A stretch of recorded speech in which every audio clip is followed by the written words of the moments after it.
Hello and welcome to Flicks and Joysticks. We're really excited that you're here and taking the time to listen to our cute little voices.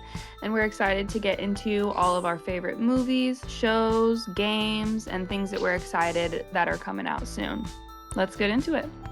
All right, well done.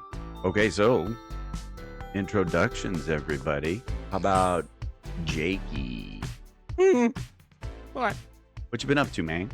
I'm scared. No, just kidding. Not a whole lot, man. Just a bunch of work, and it's kind of killing me. So, ready to have work slowed down so I can actually start enjoying more stuff, like more movies, because I am watched nothing. It feels like. I'm not judging by your list, though. You got quite a few in there. Oh, that's just rude. I'm not dumb. Rude sins. No, I mean I watched some stuff, but this is like a culminated list of like last month, 2 months, kind of. So I mean, definitely lacking. I used to watch a lot, so All right, and then how about Yenna Games? Hi, I'm Yenna. Um, God, it's the holidays, so I've been doing a lot of shopping and trying to make sure that the holidays happen. And then we're renovating our bathroom, so that's great. Ooh, That's I mean, I'm exciting. excited for when it's done, but it's just a lot of work. which Yeah. bathroom? The one next to your bedroom or the other one? The big one. Hold on, my alarm is going off. I'm so sorry. This is normally when I stream, so I have my 8 o'clock alarm. But yeah, mostly other than general life stuff, just a lot of streaming. I've been streaming a lot. It's been fun. Playing lots of games, trying to be more involved in the gaming community. I actually watched the Game Awards and the Streamer Awards last week. Very cool. That was cool. Yeah, our professional streamer of the group, For real. Yenna Gomez. Or LadyYenna. I apologize. I apologize. I changed my name. Come on, guys. But yeah, that's me. That's what I've been up to. And from our intro, we had Jewel. Hi. I have literally just been working my tail off recently. Started a new job, so been getting the hang of that. I've got some filming coming up soon. Yeah, I've just been trying to get through the days, you know? Yeah. That's Yeah. basically it. The dark months are so hard. Yeah, yeah. I hate that the sun goes down at 5 p.m. It really pisses me off. Yeah. But in terms of holiday shopping, I hope you guys are ready to get nothing because That's great. I I'm super excited about nothing. Works I for have me. nothing for you. Yeah, Jewel is our actor of the group, That's me. our red carpet alumni. Mhm. Or is it more like brown carpet? I don't know. I was gonna say, girl's never been on a red carpet, so You will. Lies of So misinformation. We're manifesting. That's what we're doing. I'm still stuck on the fact that your sun goes down at 5 o'clock. That's so yeah. late. What time does your sun go down? 4. Yeah, like 4:30. Well, I guess it's like in the process of going down at that time. Well, I mean, obviously we're a lot higher up from the equator. Yeah, we're more northerners. That makes sense. But it's like I would kill to have the sunset at 5. oh yeah, I just Googled it. Sunset in the Pacific is 4:20 p.m. That's Ugh. disgusting. Disgusting. It's even That's worse. It's gross. 4:12 where we live. Jesus. Specifically. Yeah. That's so gross. Mm. I hate that. I'm such a summer person. I can't with the cold weather. Ugh. I like the cold weather, but there's a difference between good cold weather and bad cold weather. good cold weather is it's nice, snowy. Sure, there's a little breeze. You might be a little cold. Sometimes it's below 0. It's fine. But as long as you got warmth underneath the clothing and you're dry. Because the second you get wet, fuck that bullshit. I'm out faster than anything. That is terrible. That's what I've always Yeah. loved No about the cold. stocky. Literally, like a few weekends ago, we had a 12-hour shoot day in the middle of the desert, and they drenched me in blood, and I was Ugh. freezing cold. Half a fucking gallon of blood. I was so cold. Gross. Fake blood. That was a lot of blood, yeah. No, it wasn't fake. It wasn't fake. Oh my goodness. What are you What? guys doing out there? You have We were herpes now? sacrificing people. Yes, That multiple Wow. diseases. explains how I don't have as much color in my skin these days. You need to do blood. Yeah. Siphoning it. I take it from you in your sleep. Oh my god. Shocker. All right, well, I guess I introduce myself. I'm Fokker. Life, yeah. I get to hang out with Carebeck. She's doing a lot of sewing projects. I get to help her out with that from time to time. We watch a lot of movies and TVs together. Lots of them. And then other than that, just gaming, working. And yeah, eager for the Christmas break. About 16 days off. I am looking forward to that. What? Yeah. Lucky. I Yeah. have Really? 3 days. Oh my gosh. Yeah, get out of retail, girl. Well, actually, not even 3. One of them is a half day, so 2. Jeez. Yikes. I tried doing the 16-day thing, and then come to find out I still have to go in on Monday. I'm like, son of a bitch. Why? Well, I guess Bell's Cert here. upgrades. Oh, okay. We don't get new certs until the break. Work is stupid. All right, so what y'all been watching? Movies, specifically. I don't You see wanna go any first? overlap. Yeah, I watched a bunch of really interesting stuff. I'm very picky when it comes to movies. If like 15, 20 minutes in, I'm not interested, I'm out.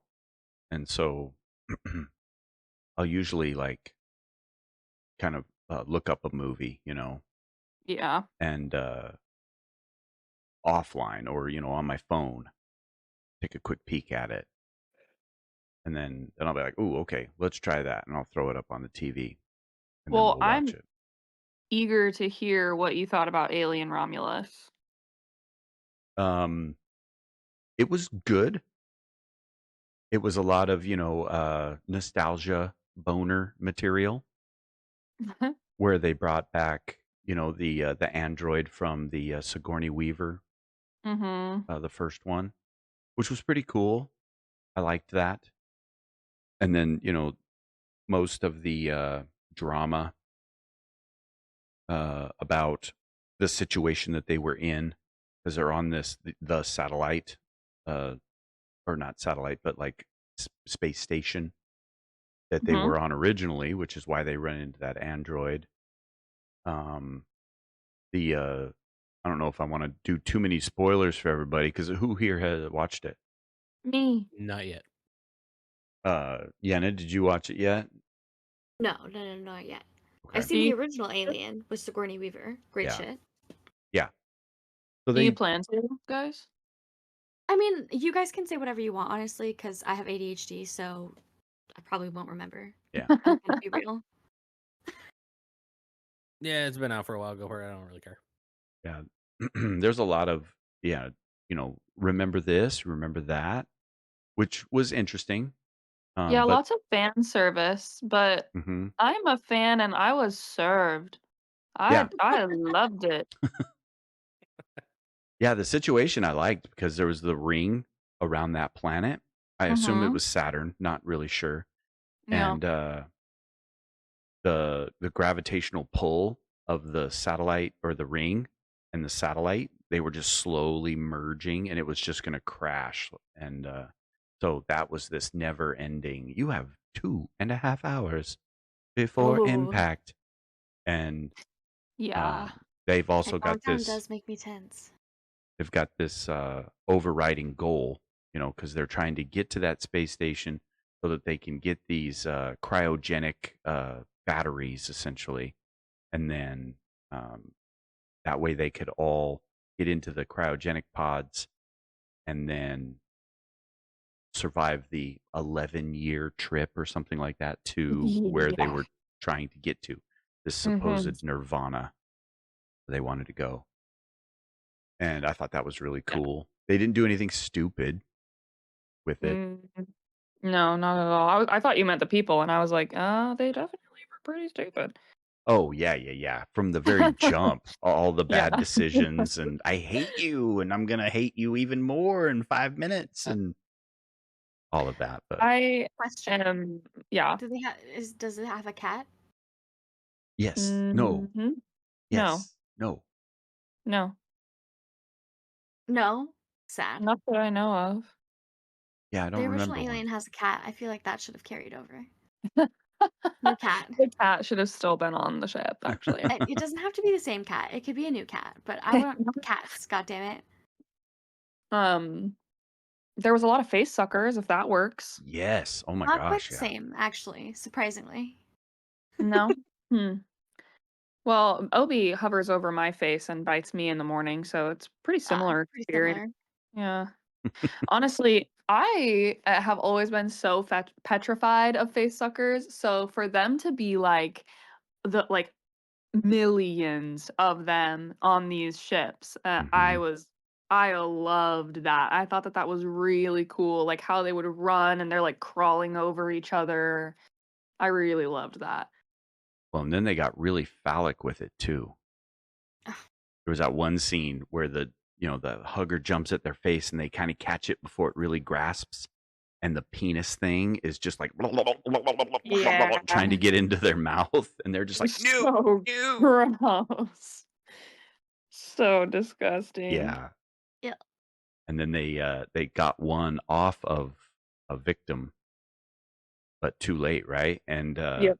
so as they're pulling this thing out, and it's just like more than a foot or two worth of it is just down their throat as they're just like, Ugh. ugh. It was crazy, Disgusting. but it's good movie. I enjoyed it. What about Reptile? Nasty. I had to bring up a lot of the stuff because I watched it so early on in the month. But Reptile Never seen it. Reptile was pretty good. It was like a drama crime thriller. It's hard to summarize. It's been so long since I watched it, but it's got Benicio del Toro in it, Justin Timberlake, Alicia Silverstone. The typical what happened to my wife? My wife died. Who killed her? I need you to figure this out. And you could kind of see how it was going to play out. But watching everybody get there, seeing everybody acting and doing it satisfactorily, even though I could kind of tell, I was like, I know where this is going to end up. But they had a few curveballs in it that, kind of kept you guessing. They played with the timeline a lot because they're always going back, looking at, what did you see and what did you hear, and so that you'd get to kind of relive each scene from the various characters' perspectives. This That's person's fun. really I like that. suspicious, so you knew that they played a role, but of course, not that I have this innate ability, to just, I can tell what's going to happen. You just know that the director, the producers, everybody, they're creating a character specifically to make you think this is the bad guy. Look at how he yeah. dresses. The Look red at how he herring. talks. He lives in this shitty house. Of course he's the bad guy. But then you're like, nope, I know you're trying to trick me, movie. Stop it. You Oh, the red are herring. really good at that. I remember I showed you the woman in the window, and Mhm. like 5 minutes in, you were like, "Oh yeah, the sun is the killer." And I was like, "What? Spoiler No. alerts, jeez. That came out a while ago." I had to sit there and lie to you the whole time. Well, most of the time I don't really pay attention to the movie. I pay attention to like camera angles, The mise en know, scene, because if they're you trying to will. tease you with these subliminals all the time, and they're trying to lead you on. And so once you can pick up on that, unfortunately, you can't not see it anymore, and then it just starts giving movies away. But still really You'd think good. as somebody who is, like, deeply invested in this world, I would be able to do that, but no. It'll come to you, Padawan. My brother Grasshopper. always kind of ruined that for me, which is why with movies, I just kind of shut my brain off a little bit and just kind of veg out to it. Because unfortunately, when it comes to TV shows, especially sitcoms, I can see every damn time a boom mic pops into an episode. It could be like a half second, barely a smidge, it pops it. I'll see the damn thing. It drives me crazy. Yeah, it's hard not to see once you start seeing all the little oopsies and tricks that they do. What is Upgrade Netflix Awesome? Well, Upgrade is the name of the movie. Netflix is what it was on, and Awesome that was pretty dope. Yeah, I thought it was the other way. I thought it was a movie called Netflix and was on a system called Upgrade, and it was still awesome. I don't know. It was another kind of like crime thriller, but kind of set in the future. Not necessarily like Project 2077 or whatever, 2477, whatever it's called. But it's just about this guy who he and his wife get. I watched Oh, you did? this. Yeah. Yeah. They It get. was weird. What did you think? You remember it? I came into it probably like halfway through the movie because Braden and Chris were watching it, Hmm. and it was strange. It was cool. It was very cool. Really cool fight scenes, really cool plot. Yeah. But I think I need to watch the beginning to get the full scope. 88% on Rotten Tomatoes. Okay. Yeah, it was good. But it's about this guy and his wife, and they get held up. Your typical gang, not pickpocketing. But what do they call that when you kind of carjack somebody? Carjacking? Yeah, essentially, because they're in these autonomous cars, and somebody has hacked the car to drive them to a place they didn't want to go, and it just so happens to be where the people who want to steal their stuff, kidnap them, hurt them, murder them, whatever. They're there, and so they ambush the car. They cause it to flip over, and then his wife is killed in like the opening scene, and then they paralyze him and leave him to drown in his sorrows and whatnot. So then he later on he has this like billionaire friend who's into all this tech, and the tech guy says, "Hey, I can help you walk again." And so he does, makes him sign this fucking like non-disclosure agreement and everything. And so he implants this chip into the back of his head, and then now there's this like AI voice in his head who can help him move his body because he has no control over his body, but the AI does. So from time to time, the AI will be like, "Do you want me to fight this guy for you?" And he'll be like, yeah, save me. Holy shit, this guy's going to kill me." And then the AI takes over and just starts beating the fuck out of everything. Yeah. Oh, And then he that's goes crazy. fucking crazy. That's where the There's fight scenes come in. There's a Letterboxd review. It says, "Imagine if Ratatouille was all neon and Remy went full on John Wick mode and picked up some sexy mechanic version of Linguini." They cook then? I'm sold. They don't cook. Then why like Ratatouille? Because there's something in his head telling him what to do and moving his body Oh, for I him. see, I see, I see, I see. The sexy mechanic is the rat, The sexy obviously. mechanic is the rat. Okay, I think I need to rewatch this then.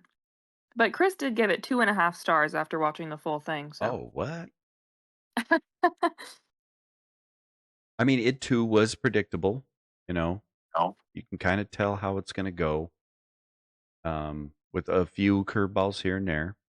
But yeah, good action scenes. Kind of like, the Bourne Supremacy, Bourne Legacy, all that, where at first, he doesn't know he's a super spy assassin guy. But then his motor functions kick in and take him through the situation so that he wins. And this kind of had that vibe to it, where every time he needed the AI to take over, it would take over. But then eventually he and the AI start like arguing. It's really good, really good. This is one I don't really want to spoil for anybody because it's just good. I enjoyed the shit out of it. That's pretty much all the big movies that I watched. What about you, Nice. Jake? Yeah. Your Okay. turn. So a staple every holiday season is Happiest Season. Ever since that movie came out in a few years ago, I don't remember when. I haven't seen that Everybody should one. watch it. I haven't either. I'm Good gonna look it movie. up. It's with Kristen Stewart. Oh, I love Nice. her. Love Kristen Stewart. It's a typical Hallmark-esque style Christmas movie. Really? She's in a Hallmark. Well, it's not an actual Hallmark movie. Hulu made it, but I said it's Hallmark-esque. Yeah, It's a Christmas movie, but yeah. I understand. I know the vibe, Hey, and it just doesn't seem it's like great. she's normally so edgy. She still looks edgy in this film. Well, yeah, because this is what she just looked like. But I don't think she changed her outfit or anything for it. She's just like, this is just me. It's a cute movie. Basically, it's just her and her girlfriend decide to go to her girlfriend's place for, her parents' place for Christmas, and there's a whole rigmarole behind that. Of course, shenanigans ensue. Well, not really shenanigans, just more of I don't know. I guess it kind of sounds bad, but I guess it's kind of, at least it feels like for me every time I see a movie that's got a queer couple in it, where it's very stereotypical of the other one's out, the other one's not, and it's like, oh, okay, it's Oh, just going in and out from that kind of a thing. yes, the closeted trope. Yeah. So, but I mean, it's still really cute. Yeah. And like I said, I watch it every year, at least once. I will start I'll that have to watch it. tradition Yeah. this year. Yeah. It's a Plus, really good cast. yeah, Dan Levy's hysterical in it. Aubrey Plaza, you just can't go wrong with her. You I really love can't. Aubrey Plaza. Yeah, she's great. When you watch it, let me know because I've got some comments. Okay. And I don't want to ruin things for anybody, but I've got general comments and observations that I'm pretty sure most of the internet agrees with me. I'll try to watch it this week. Yeah, I will too. The guy David from Dad. David. what is that show called? Schitt's Creek. Schitt's Creek. Yep. Yeah, he's in it. Dan Levy. Oh Yeah. my Yeah. god. He's Another hysterical. fabulous. Fabu. I also love Mary Steinbergen. Steenburgen. Steenburgen. Sure. Yeah, Love she her. was But the she can't pronounce her name apparently. The mom from Step Step Brothers. Brothers. Mhm. Love her. She's so funny. Yeah, fun movie. Yeah, if you haven't watched it now, you're missing out, and so you two are missing out. Yes. So I also ended up watching the fourth Beverly Hills Cop. That was a nice return back to the trilogy. I don't know if any of you guys have seen any of those movies. All of them. Yeah. I have not. Okay. Neither. Except this one. Okay, so when I saw this was coming out, I was like, oh god, they're doing another series where they're creating a fourth, and I don't know why. But this one actually, I thought they did a really good job with it. I think I don't remember hearing it. Maybe he did it once, but his signature laugh, he didn't do it once in this movie, and I was a little bummed by that. But overall, I think they did a good job with it. They didn't overplay into a lot of the stuff like all these movies that are doing that, like Bad Boys and all those, where they're just let's bring it back 20 years later and they're old as shit, and it's like, great. But I mean, it was overall a good movie. I wouldn't single-handedly get Netflix just to watch it, but it's definitely up there and fun to watch if you're don't want to overanalyze, because you'll figure it out in 2 seconds, Fox. So, Well, definitely this one. well, yeah. Although his daughter's in it, right? Well, yeah. Yeah. Yeah, so it's like, he's trying to redeem something with her. Yeah. Well, and I mean, technically, she came around after the third movie. She was born after the third movie, so yeah, there's a whole other side of it, his life you just don't know about, so you kind of learn some of it as you're going along. Yeah. But weirdly enough, just not like a crazy cast. I mean, Joseph Gordon-Levitt was okay in it. He was just kind of his typical self, I felt like. Nothing grand. And the rest of the cast, yeah, it wasn't like a big hitting cast or anything. What is the machine? Oh God. Okay. Jesus. Y'all heard of Bert Kreischer? Yeah. Oh, Okay. okay. He talks about the time when he was in college and he robbed a train with a Russian mafia. Oh my god. This fucking movie. So the machine is basically playing a fictional version of Bert, like in today's world, and the Russian mob then comes after him for the events of what happened when he was in college. It's like a reenactment type movie. No, it's not a reenactment. Like he talks a little bit about it, but then now it's today, and they're back, and they take him back to Russia because back when he was in college and on that train, he stole a particular item from this monster, and now it's a family heirloom, and who has control of it controls the mob, and so now they're like, we want this back, and he's like, I don't fucking remember, so because he was drunk as shit the entire time as he tells this. As he wouldn't, like in his stand-up, he tells the story. He was drunk the whole fucking time, and so now he's like trying to remember going through his drunken haze from 30 plus years earlier, trying to figure out where this damn item is. It is the dumbest fucking movie, and yet at the same time, it's just like I'm watching this going. Weirdly enough, Bert Kreischer's a decent actor. He's a shitty ass fighter a fake fighter in movies because he pulls his punches like crazy. His telegraphing is atrocious. But outside of that, dude knows how to act. I'm shocked by that. Usually when like the first time acting gigs happen, especially with comedians, they kind of suck. But he did a pretty good job. Yeah, comedians ironically end up making some of the best actors. Yeah. Well, Really they're weird. like pretty much acting the whole time that they're on stage, you know? Mm-hmm. Yeah, Yep. but I just feel like usually it's like their first couple movies are just kind of like a little jittery about it. But this one he actually did really good. Yeah, this man hates shirts. He Oh, sure yeah. does. I support that. I respect it. Yeah, it's That's become like the a first trope. thing that Well, he I was like does. looking it up, and it's just tons of shirtless pictures of him. Oh yeah. That's like the first thing he does as he enters the stage is he just takes his shirt off. You know, hot as shit up there underneath those lights. I get it. Yep. Yeah. It's hot. Yeah. not Letterboxd sure is why he not did. loving this movie, you guys. Oh no. No, it's a terrible movie. It's like, but it's still one of those first, like, all right, you watch it at least once, and you're like, okay, well, that was a good hour and a half of my life. Hey, it's Let's got I like Mark watching Hamill bad in it. movies. Yeah. Mark Hamill? He Oh my plays god, his Luke dad. Skywalker, what are you doing here? He plays What are his you dad. doing here? And he's such an ass, and I love it. It was Really? a fun little movie. Yeah, it was. I mean, it was definitely kind of worth me killing about an hour and a half out of my day before I had to leave to go somewhere. I was like, yeah, I can watch this. All right, I got to But give that a just, try.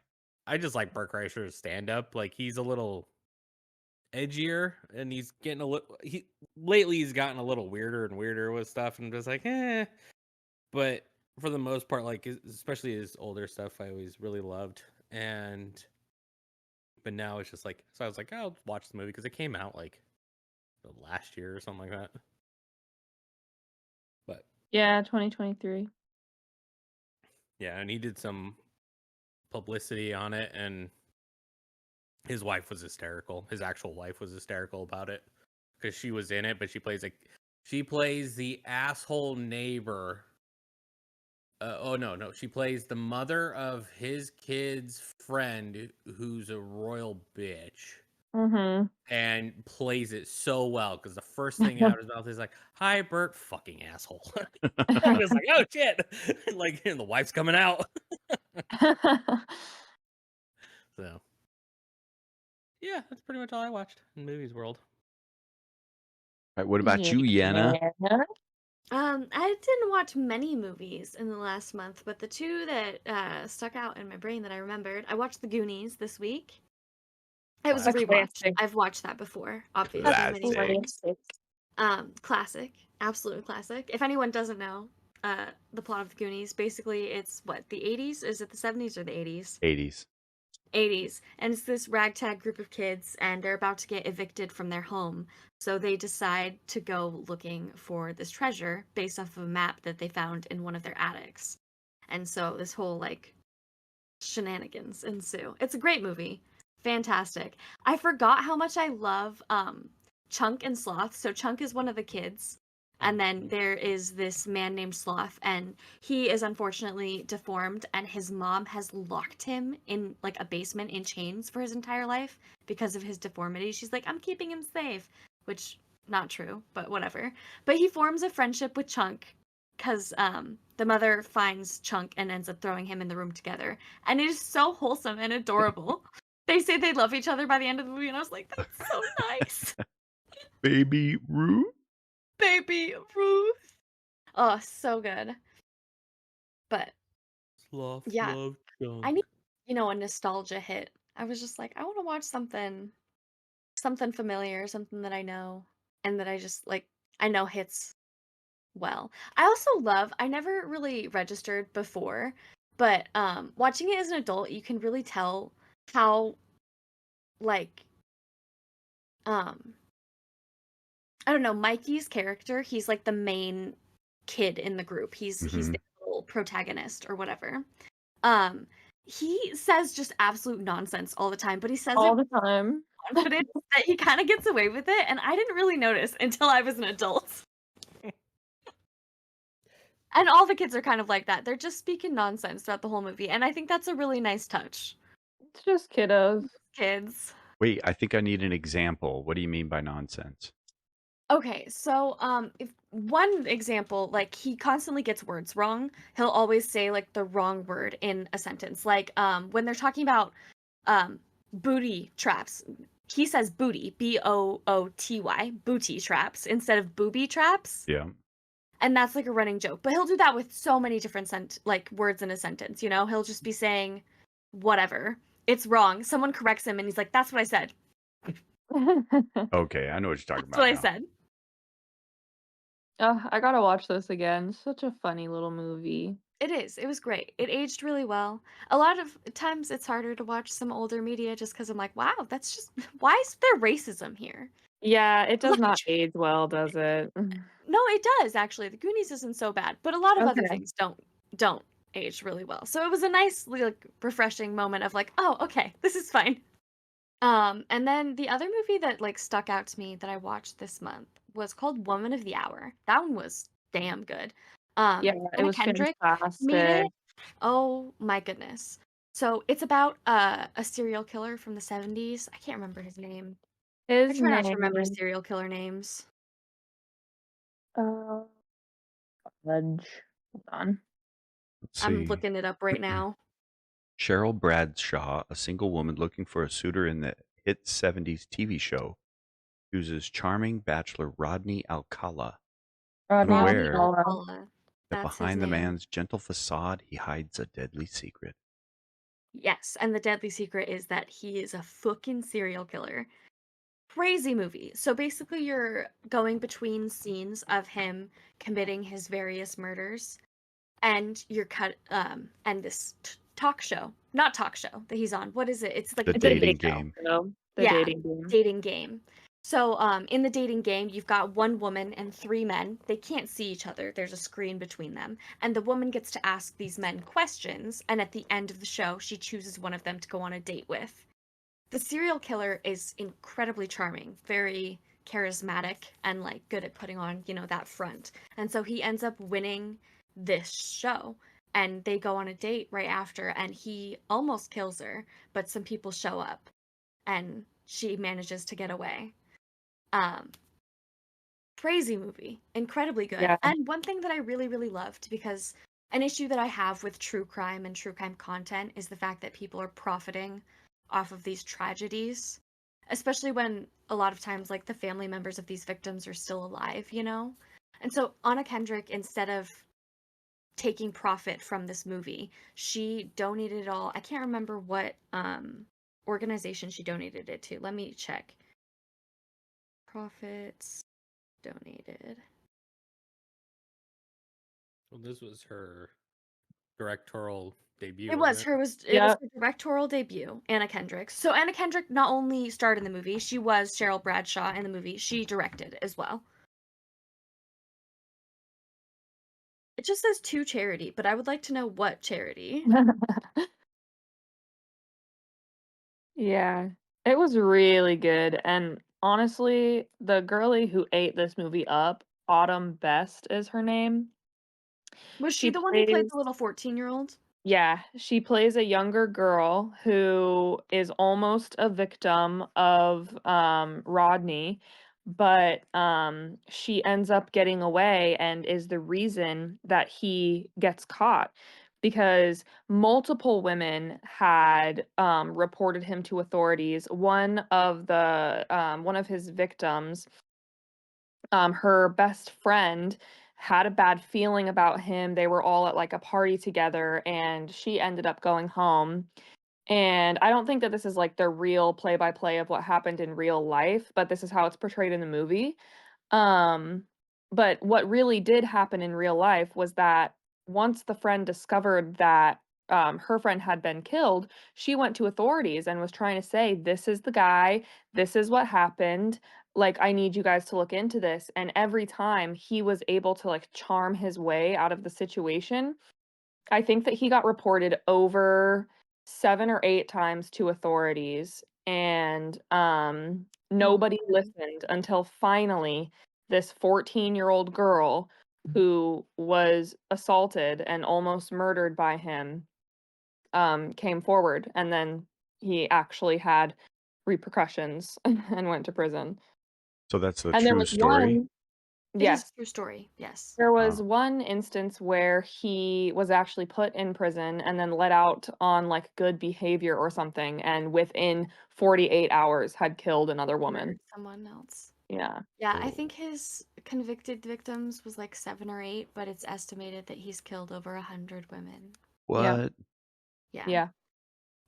I figured out the charities that proceeds were donated to also. It was the RAIN Foundation, which is Rape Abuse and Incest National Network, and then the National Center for Victims of Crime.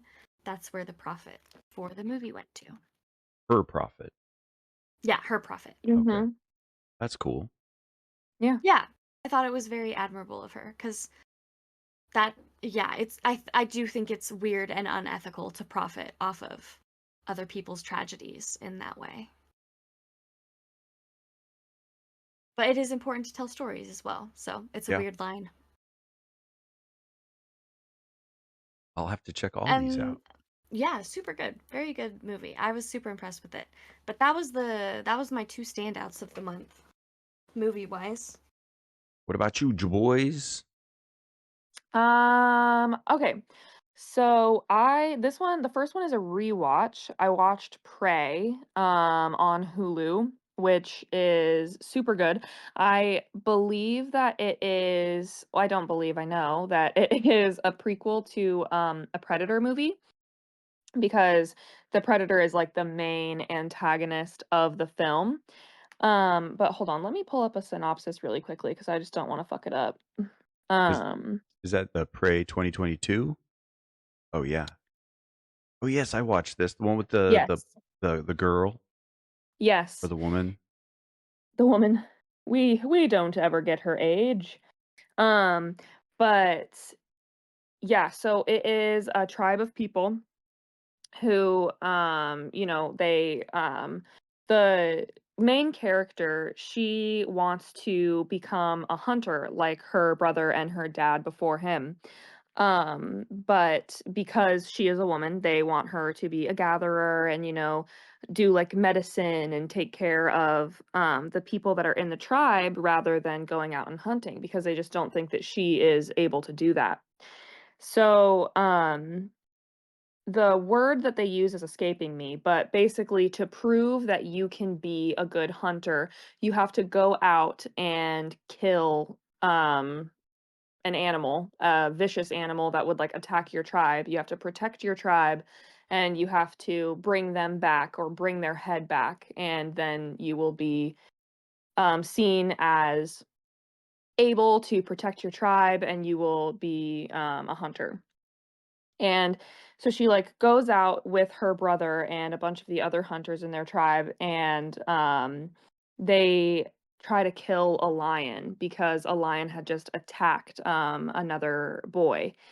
And she's unsuccessful at doing this, but the whole time she sees like these little things where she's like something is not right. Like she sees a giant spaceship in the sky disappear, and there's like cracks of thunder and like all of this like weird stuff happening. And she's like, there is something bigger here that we are not seeing and we need to be focusing on it. But of course, because she's just a woman, they're not listening to her. Right. And she ends up coming face to face with the predator, who has so much more like technological advancements and different weapons and stuff. And, they have bows and arrows, spears, axes, the stuff that they have made in order to be able to hunt and provide for their tribe. Um, but she is just really, really smart, and she's able to pick up on a bunch of different things that the hunters, who frankly are a bit arrogant, don't pick up on themselves. Right. And she is able to study the predators like fighting tactics and all of this stuff. And it's like a really intense battle at the end, but the actress, she did a fantastic job. Amber Midthunder, I believe is how you pronounce her Mm-hmm. name. Yep. She did fantastic. I will say most of the actors in this I had never heard of before, and they did a wonderful job. Those are some of my favorite kinds of movies when you just don't know anybody, you go into it blind, and yeah, they really did a wonderful job. I also really loved her brother's performance because he was really the only one that like believed in her throughout all of this and like wanted to give her the chance to do what she wanted to do. I loved it. 94% on Rotten Tomatoes, like just a really fun watch. And it's like really enticing, and you're just like kind of on the edge of your seat the whole time. I really liked this movie. So, I watched it. Sorry, you go. oh no, well, plus to add some more fun stuff with it. So I watched it when it came out and I really liked it. But there was some really cool things that the creators did for the movie, because it is the Comanche tribe, because it was taking place in like 16 or 1700 or something like that. Uh-huh. Yeah. It's they were I know they were thinking about originally doing it like they did for the Hunt for the Red October, where they started the movie off with Comanche and then switched over to English for the audience sake kind of thing, but they Mhm. scrapped it. And what they ended up doing is that they shot the whole thing in English and then they did full Comanche dub for the movie with the original cast, or at least the cast members who are also Comanche. And this is still the first and only movie that has a full Comanche dub.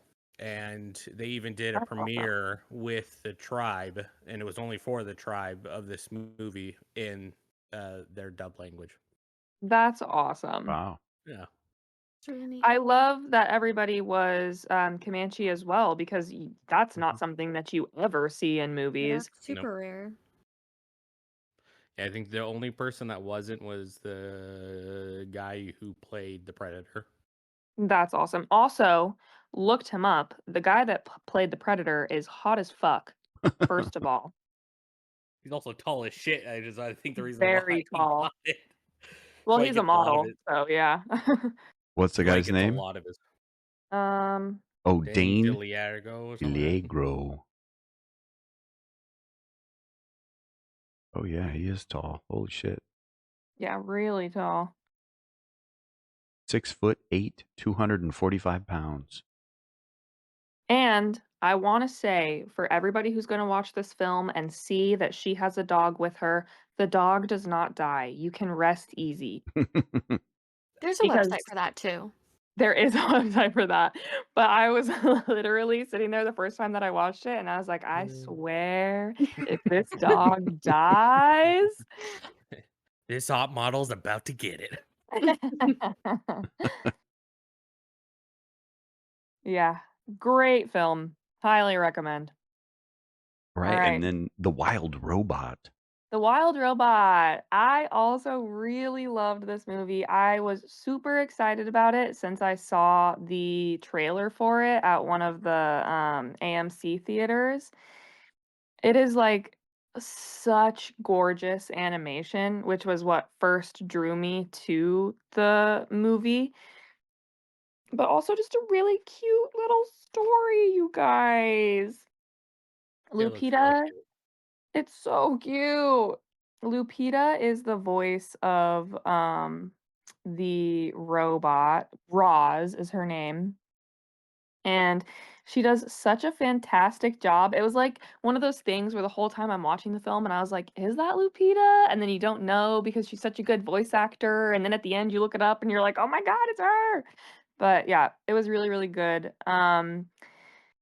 There's the basic premise of the movie is um in this like futuristic society, they have robots that can come to your house and basically like make your life easier. And they do these tasks. They're assigned tasks for the families that purchase these robots to like, make the kids breakfast or, do the day-to-day things that you don't want to do. You have the robot do it.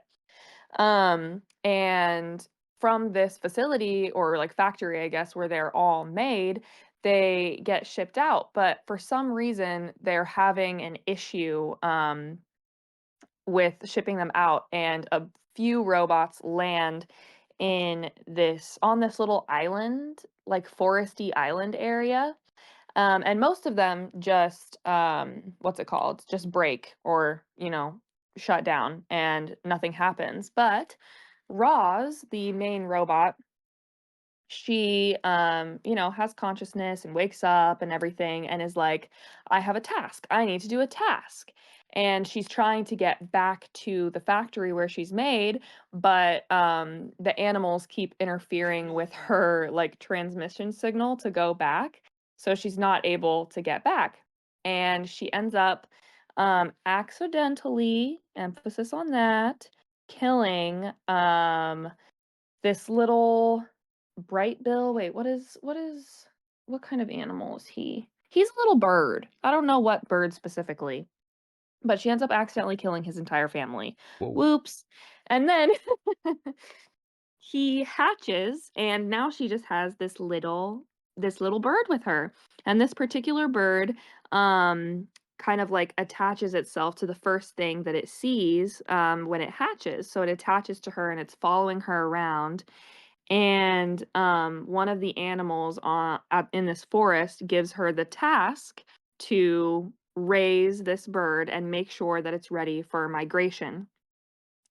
So she has to teach it how to swim, she has to feed it, and she has to keep it alive. And so because she was given this task, now she can do nothing else. So it just goes through like this whole montage of her like feeding it and trying to get him to swim and giving it a name and everything. And they meet Pedro Pascal's character, Fink, who is a little fox, and he's like really how foxes are. Like he's doing everything for himself. So he tells her that like the food that he has to eat is actually food that he wants to eat, and all this stuff. But they basically create this cute little family, and they create like a little place for them to live.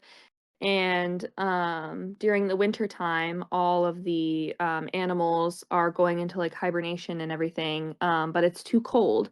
So they Roz, Fink, and Brightbill go out and they get all of the animals and they bring them into the little enclosure that they made, and it's really adorable. And I like highly recommend that you watch it. It's like the most beautiful animation. I really, really liked it. I cried like 3 or 4 times. I didn't think that I would ever cry watching a bird learn how to fly, but here we are. So I have a question. Do the animals all speak? Yeah, everybody Okay. speaks. Well, because when she first gets there, she doesn't understand what they're saying, so she like basically shuts down and just analyzes everything and then learns their language so that she can then understand them and speak with them, Oh, which is really cute that's and clever. cool. Yeah. It was really, really cute. I really liked it. And she's not programmed to mother, but she mothered. She did in fact mother. She She learns programmed how. herself to mother. Yeah, it's really good. Let's see what Letterboxd has to say. Just reminds me of Over the Hedge for some reason. It's so much better. I love Over the Hedge, It but it's so probably much is. better. For some reason, Over the Hedge is in my head when I look at photos of the movie. Oh yeah. It does give Over the Hedge in photos.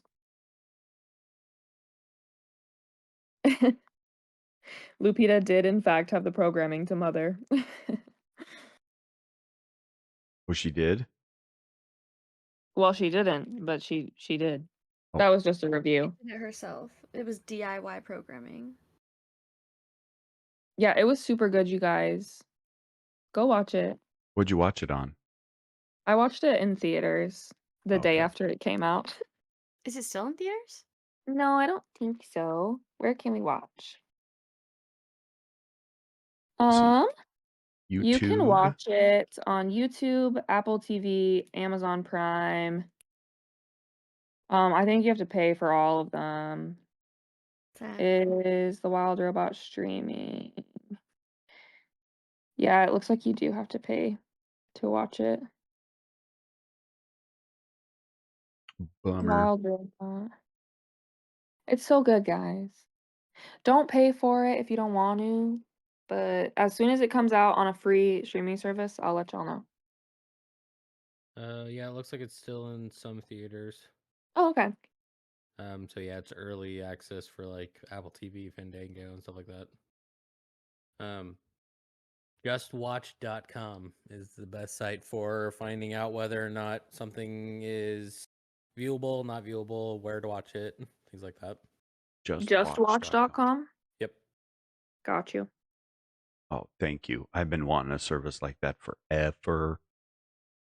Yeah, it's great. It tells me everything, what's streaming, what's not, and they update it constantly. Genius. So here, let's just go in reverse order. Back with Jewel. What have you been watching? Exciting. I have been watching Harry Potter, The Wizards of Baking on HBO Max. Sorry, Max. And then I've been watching Mandy and Georgie, the spinoff of Young Sheldon on Peacock. Of Young Sheldon. Yeah, I was obsessed with Young Sheldon. Me and Brayden watched it like all the way through. And it was really, really, really good. And Mandy and Georgie is not as good. Yeah.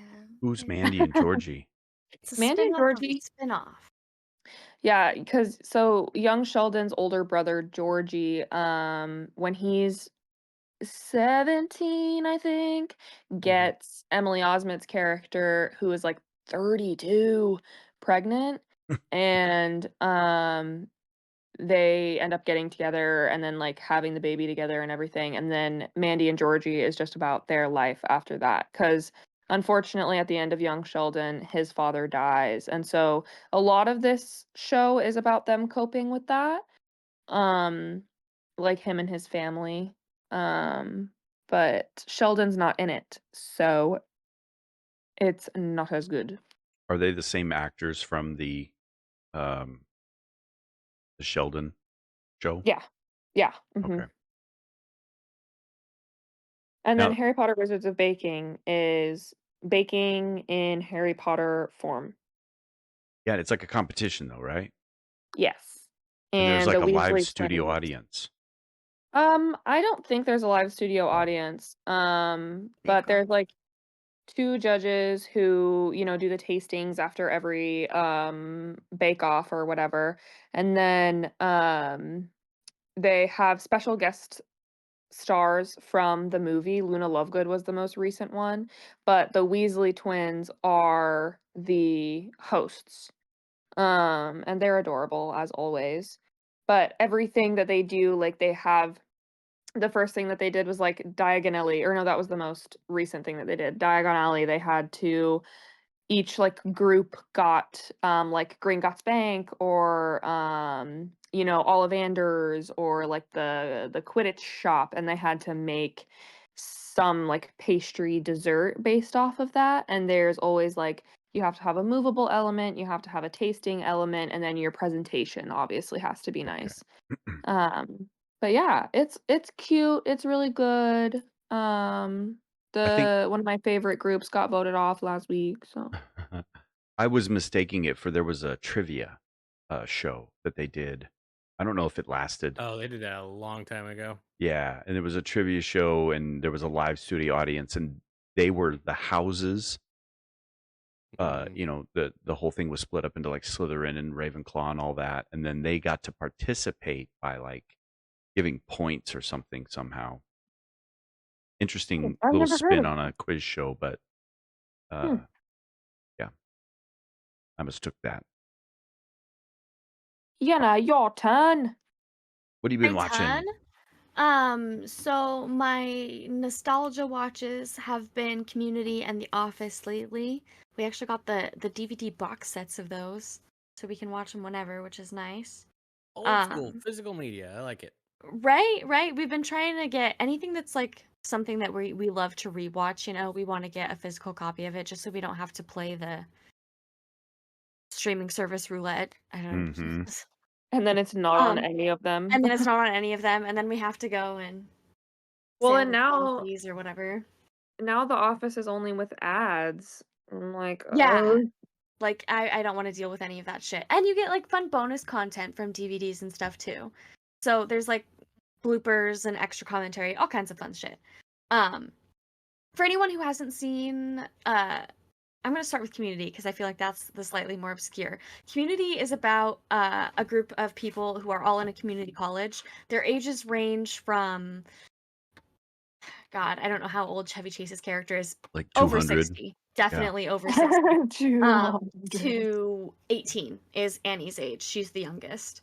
So, wide group of people. Very Diverse. interesting cast. Yes, diverse, I guess, is a good word for it. Well, especially for the ages. And then there's what? Let me count. There's Jeff, Troy, Abed, Annie, Britta, Shirley, and Pierce.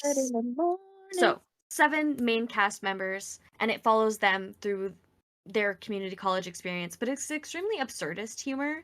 Like, there are different styles of episodes. So one of the characters, Abed, he's extremely into movies and media, and so sometimes the episodes will take on a movie or media format, like being in claymation for that episode, which is very interesting and cool. I like the take on it. I think it's very fun.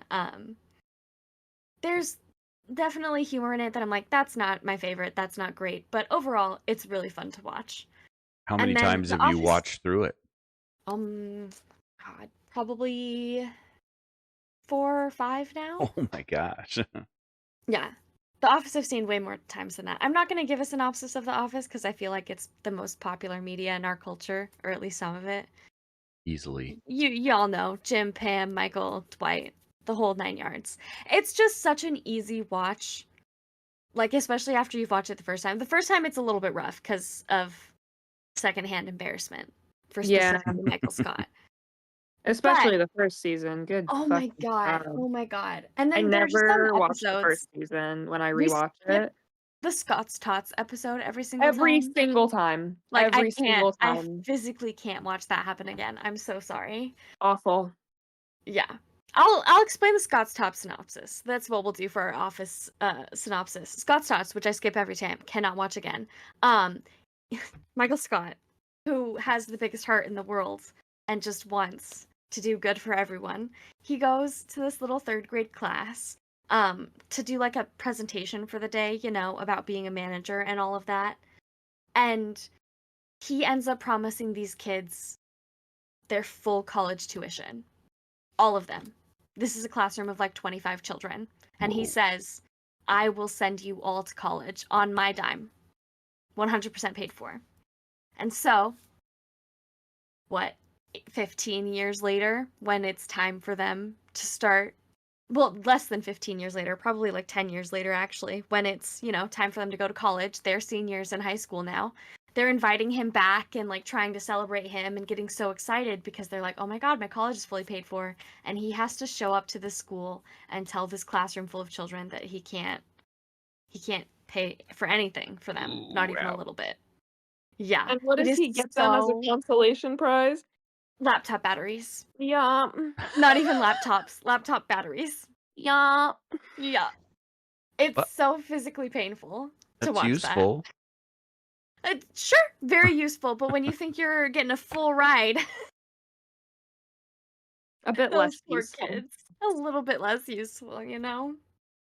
And they like sing a song for They him. do. They make a my whole song. God. Oh my God, it's horrible. And the song slaps. It slaps. It's so good. Those kids are very talented. They're going places in life. Hopefully, Just if they can not get through fucking college. college. Jesus They're Christ. just not going to college. And then my new TV show that I watched was The Last of Us. And that is a masterpiece of a show so far. Oh my God. I loved it. I didn't think I would like it that much because zombie media is typically like very middle line for me. I'm like, I'll watch it, but it's not my favorite, you know? And this was just so different. They go so in depth on a lot of the like side characters' stories. I don't want to spoil too much because Fokker and Jewel have not seen this yet, and I think that they would both enjoy it. Maybe I've not seen Jewel. it. She I've was getting seen it. bored. Oh, you've seen it. Okay. Yeah. I'll watch loved it. and I'll enjoy it. I promise. I'll like it, I swear. I'm sure that I will. But God, phenomenal casting for all of them. I thought that Bella Ramsey did just such an outstanding job in her role. She plays a 14-year-old who was born after the apocalypse starts. So all she's known is apocalypse. And she's special. That's what I'll say for now. Play the game. Should play the game. Yes, I am gonna play the game. Actually, I'm inspired. I have it in my cart right now in the Steam store. I think I'm gonna buy it tonight because it's 50% off. Nice. But I'm going to play the game on stream because it was just fantastic. The 3rd episode, which has won an award and stars Nick Offerman, who is one of my favorite actors ever.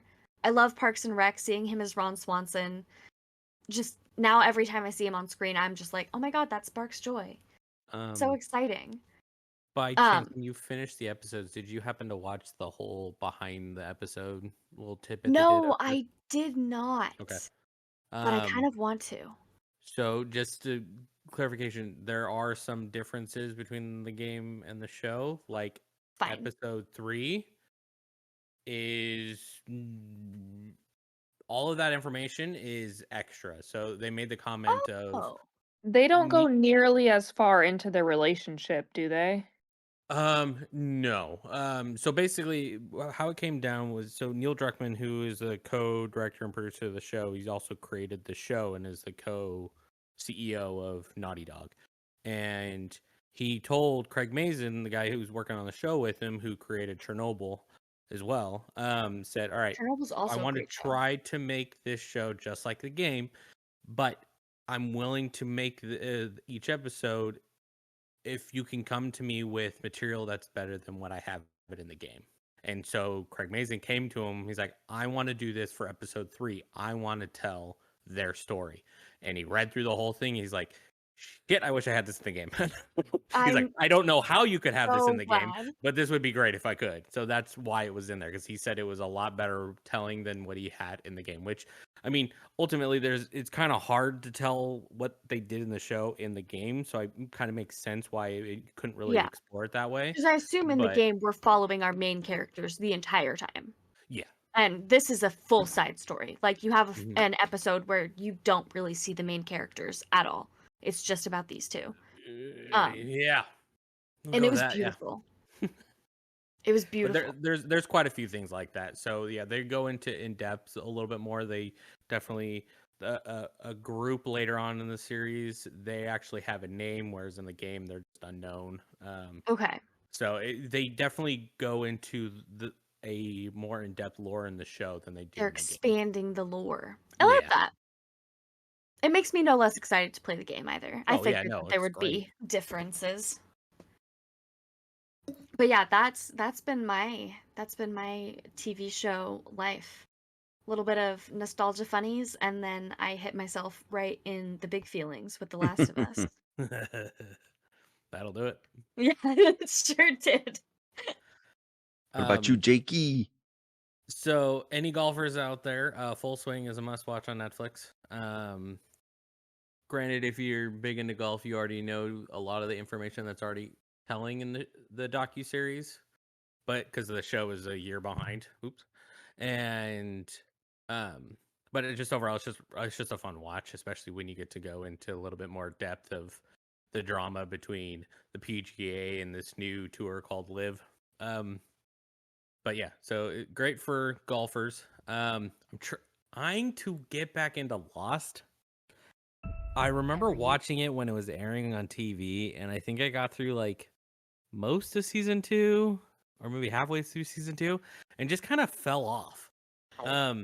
Now granted, when it came out, it was like what, 2007, Long 2006? time ago, yeah. Yeah, long ass Okay. time ago. I was in high school. My attention span wasn't the greatest. So it was kind of hard, but I'm trying to get back into it now. I'm trying to watch it in small chunks, so I'm about halfway through season 1.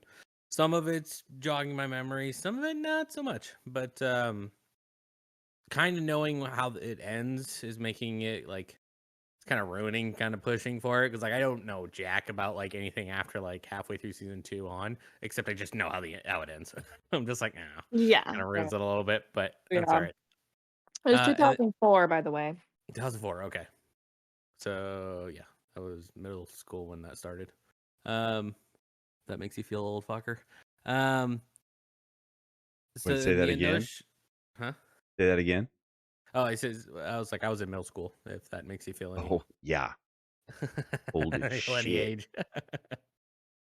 And then Staged is a good show. I'm sure you guys have seen some of the clips, but it's a show on, well, for us it's on BritBox, which is a streaming service for all British television, but it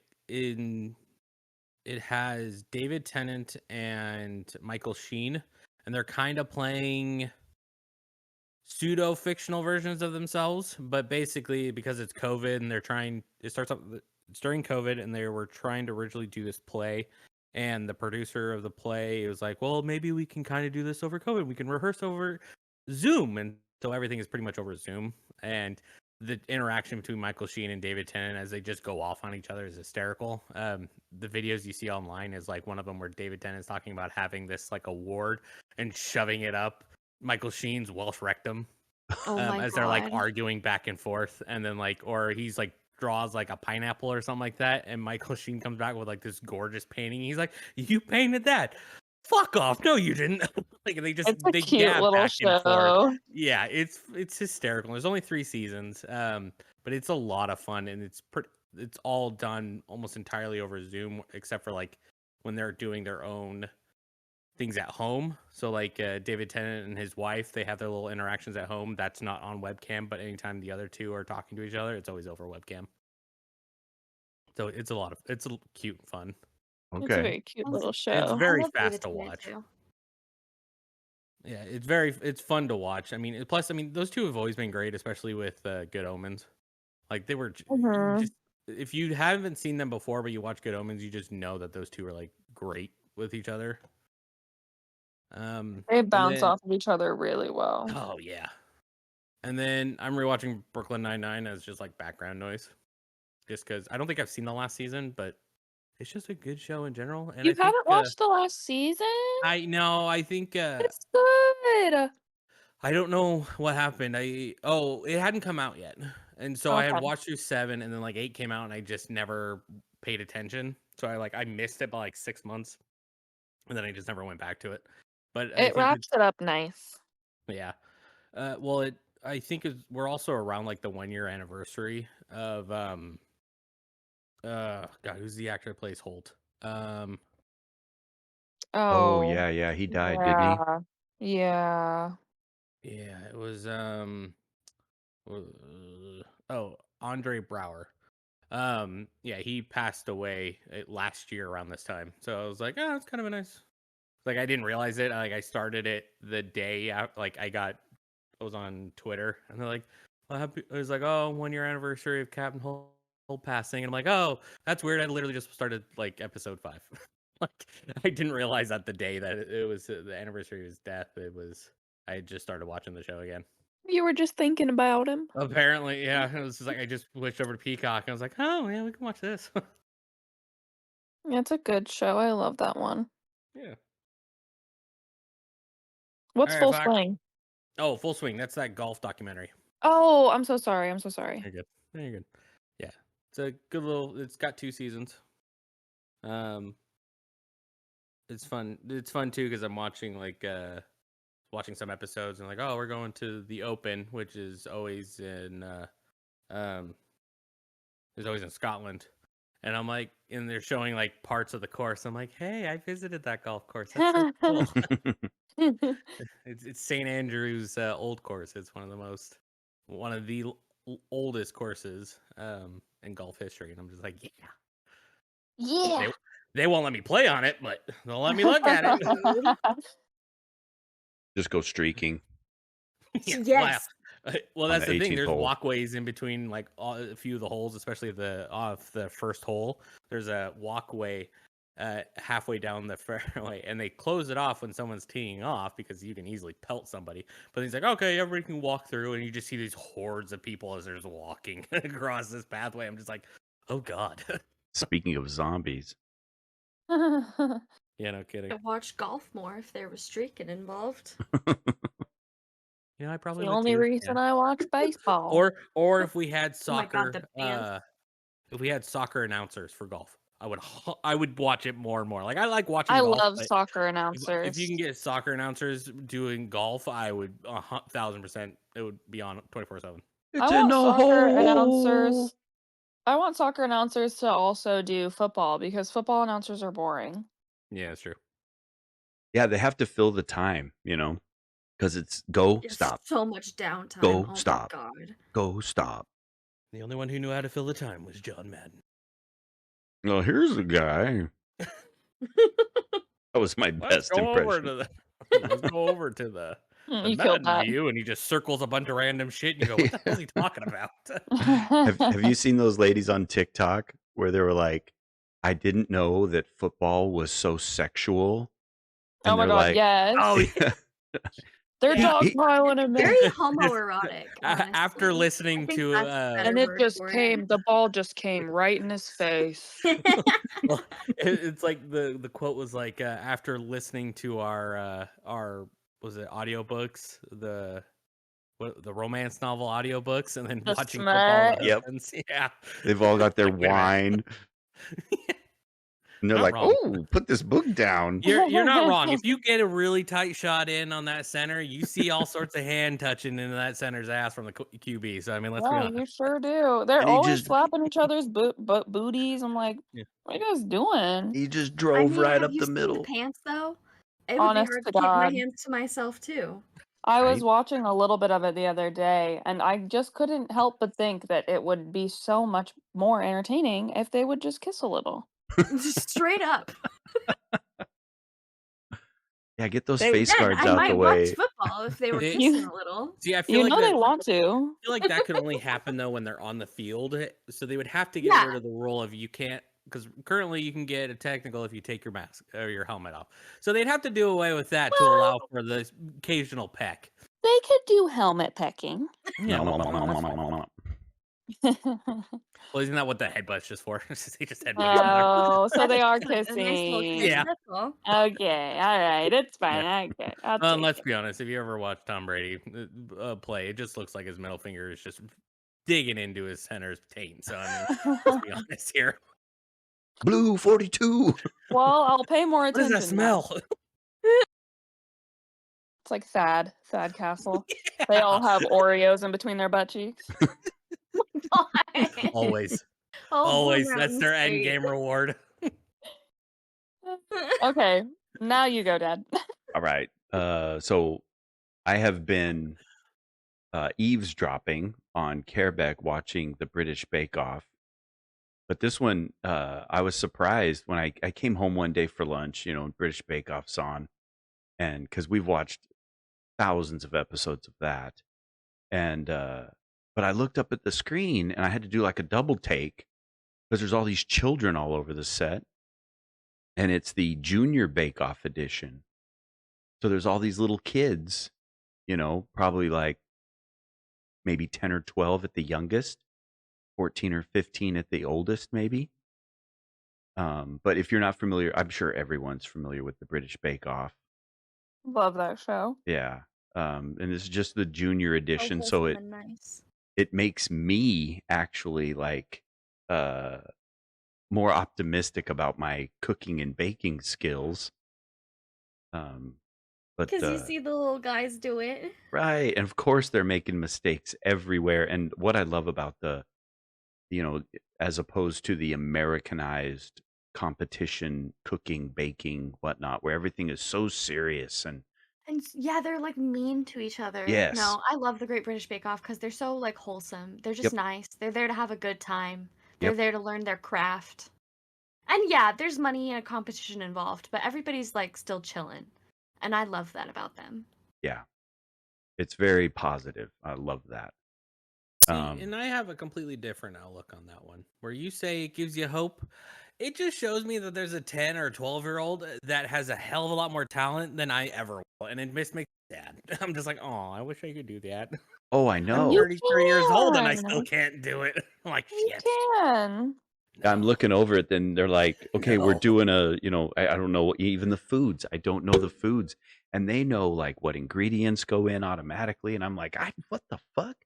How do you Right. know all this Well, shit? the thing about the Great British Bake Off is they normally give them, because they go home for like a week in between filming, they normally give them the lowdown of what they're going to be cooking so that they can go home and practice. Because Oh, sometimes if you're like listening to the bakers, they're like, yeah, I practiced this at home like over and over and over again for this, and I kept getting this wrong, and now I need to do this. Because they give them the opportunity to kind of like practice and make sure that they like are prepared for what they're going to be baking. oh yeah, Well, that right. just ruins things.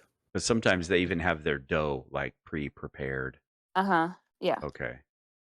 Which is That makes another sense. thing that I love about that show. Instead of them just being like, today you're going to do this. Good luck. Bye. Oh, I know. And then the They instructions do are have like, that. make a thing. And you're like, that's it? That's the only instruction you're giving me? Is go Great. make one? That's their Okay. technical challenges. Is Yeah. you show up Yeah. the day of, they're like, this is something you've never heard of before, probably. Make it, Right. bitch. And the instructions when are they don't mix say the bitch. ingredients together and bake it. Straight So, up. Awesome. Yeah. And I'm They'll like, maybe tell you the oven temp. oh, maybe. Yeah. Like what temperature? How long? When do I know it's done? Then Vox Machina, we finished that up.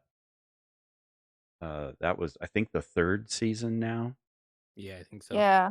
and it's definitely an easier watch than watching them actually play the D&D. But I'm a sucker for animation, and like in the third season, the dragons are all CG, and then everything else is 2D. It's just Really? amazing.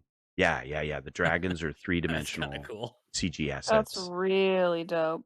and it blends so well. It's just so good. And then the voice acting is amazing. Their their humor is just like you'd get from the watching the D&D sessions. Really, really good. And then of course I do that so that when we're keeping or catching up on our D&D session on Wednesday nights, I know it's going to be mentioned, so I'll be able to talk about it. And then Preparation. General Hospital is another one of those guilty pleasures.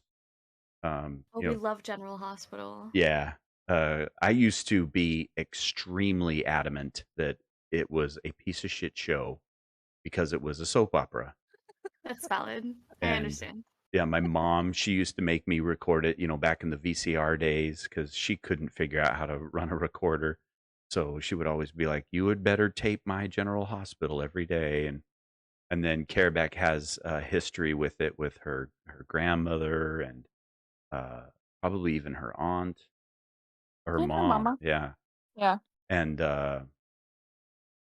then when Careback and I got together, like 27 years ago, 26 years ago, however long it's been, it took probably a solid decade of our marriage before I was finally like, "Oh, hey, this is actually really freaking good." It gotcha. Gotcha.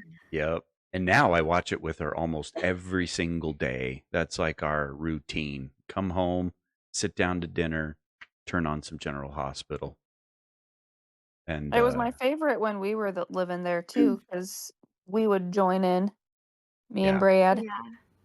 Well, and from the D&D side of things, if you've played D&D and say you're the DM and a player is not able to play that night, you have to come up with a reason like, why is that person not here? Why is their character not with the party? What happened? Are they sick? Did they get arrested? And I look at General Hospital and they got to kick out an episode every damn day. And if there's a character that is sick, they've got to replace them with an actor who's sick. They got to replace them with another character or an actor or figure out why is that person not on the show in this episode. And so the writers have to be just extremely flexible with moving around the plot, ignoring certain characters for an episode or two or a month's worth. So I saw that aspect to it. And now I'm like, that's impressive. Just being able to adjust daily if necessary. Although it is very tropey, and I do make fun of it still in that some characters, or it's always a amnesia. They go into a coma. Coma. Yep. Yep. And then there's 3 places where if the scene is being done, like at the docks, on the star. I can't remember the boat. What's the boat's name, babe? The star, the haunted star. Someone's gonna die, or someone's gonna get knocked off the boat, or if they're in that tower at the I can't remember the really rich guy's name. Sunny? No, he's just a gangster. The Cassadines. Yeah, Nicholas Cassadine. And he's got this huge castle tower. And whenever someone is out on the balcony, someone's going over the edge and being thrown off, and then they'll go into the water, and then they'll end up found 6 months later, and then they'll have amnesia and they'll be in the hospital and blah blah blah. So I still Didn't make that fun of happen it. to Sonny? Didn't Sonny have Probably. amnesia like 3 years ago? Well, he was knocked off of a bridge, and then they couldn't find him, and then he ended up in a town, and he thought he was his dad because everybody was convincing him because he had a watch that had Mike on it, and that's his dad's name. So they're like, well, that must be you. And he's like, all right, I guess I'm Mike. And then everything just gets a whirlwind of changes happen, because one person's like identity is all mixed up, and it's interesting. It's fun to watch, especially to see them make those adjustments. And then we were watching Tulsa King, which is with Sylvester Stallone as a mobster from New York City, but he gets kicked out of New York City, and he's told to go to Oklahoma and kind of set up a wing of the mob organization there, and then he just starts taking over the whole town. And but we stopped watching it. It was really just kind of droning on, and Yeah. Sylvester Stallone got a little politically motivated recently. He gave a speech for Donald Trump, and I still think he was kind of just paid to do this speech, because after he finished the speech, which was only like maybe 60 words long, then he turns and he looks at someone off stage, and he was like, was that good enough? All right, fine. God. And he just goes, bye, and then just walks off the stage. Like he probably got $1 million to give that little speech, sucking Yeah. It's Trump's so annoying bubble. when people shilling like that. Yeah. Mm. And then last on my list is The Sandman.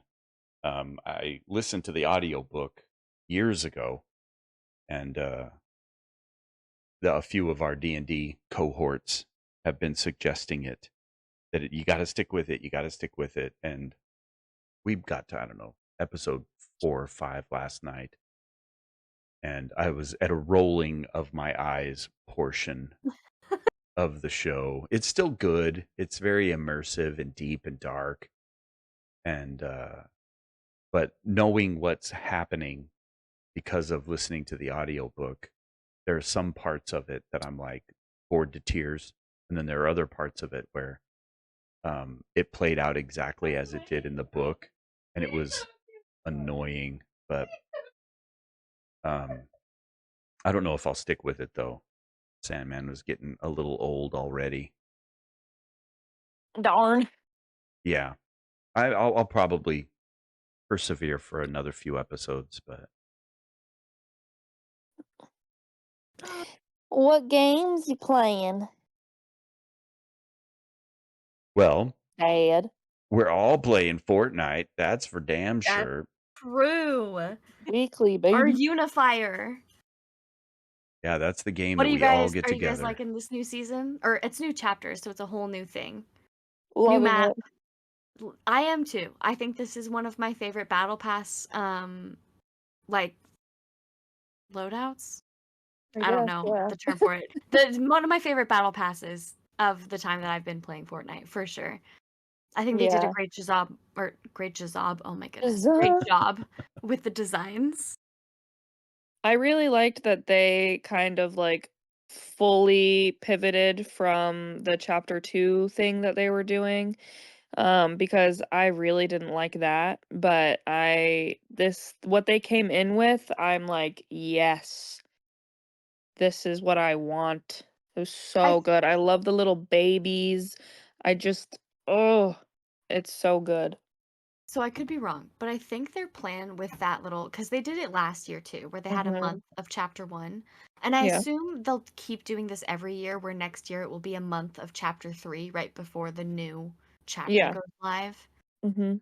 I think it's probably so that they have time to get everything set up, and they And just people can throw in still something play. old. They're Yeah. like, here, we've already made that, so play in there while we make your new thing, kiddos. I know, literally children just waiting. I'll be honest, Keisha. I don't know if I have been paying attention to it that much, especially the skins, because they changed the way that you earn them, because it just automatically gives them to you. So Well, you can Yeah. also not do that. You could turn off the auto grab. oh, true. Yeah, I turned mine on, so I'm like missing any and everything that's coming through. So I was just like, I don't know what's going on. Right. I did that What too, and happened? then the last time that we played on Friday, I turned them back off so that I can go back in and be like, oh, look, I'm achieving this. Yeah, I do like it though because I don't have to think about it. We get done with a couple rounds and it's like, hey, you just earned like these 7 things. I'm like, oh, okay, cool. Right Accept on. all. Bye. I did so good. Yeah. Look, I did it. Yeah, and then we tried out a new game that's a group that we work with. It's one of those like Among Us style. It's called Deceit. It was pretty good. I like how like kind of dark and gory it is. But unfortunately, like with those games, you give it 3 or 4 playthroughs and you're like, okay, I get the gist. I can move on now. Yeah. You It's you fun. say that because you somehow always kept getting killed first. Yeah, I suck at that game. I'm a horrible liar. You really are. Yeah. But even Yeah, when you terrible weren't liar. infected, you were just a random dude running around. You still always get killed first by the infected. Oh, yeah, and I Like, couldn't Poor figure out Dad. the stupid game mechanic.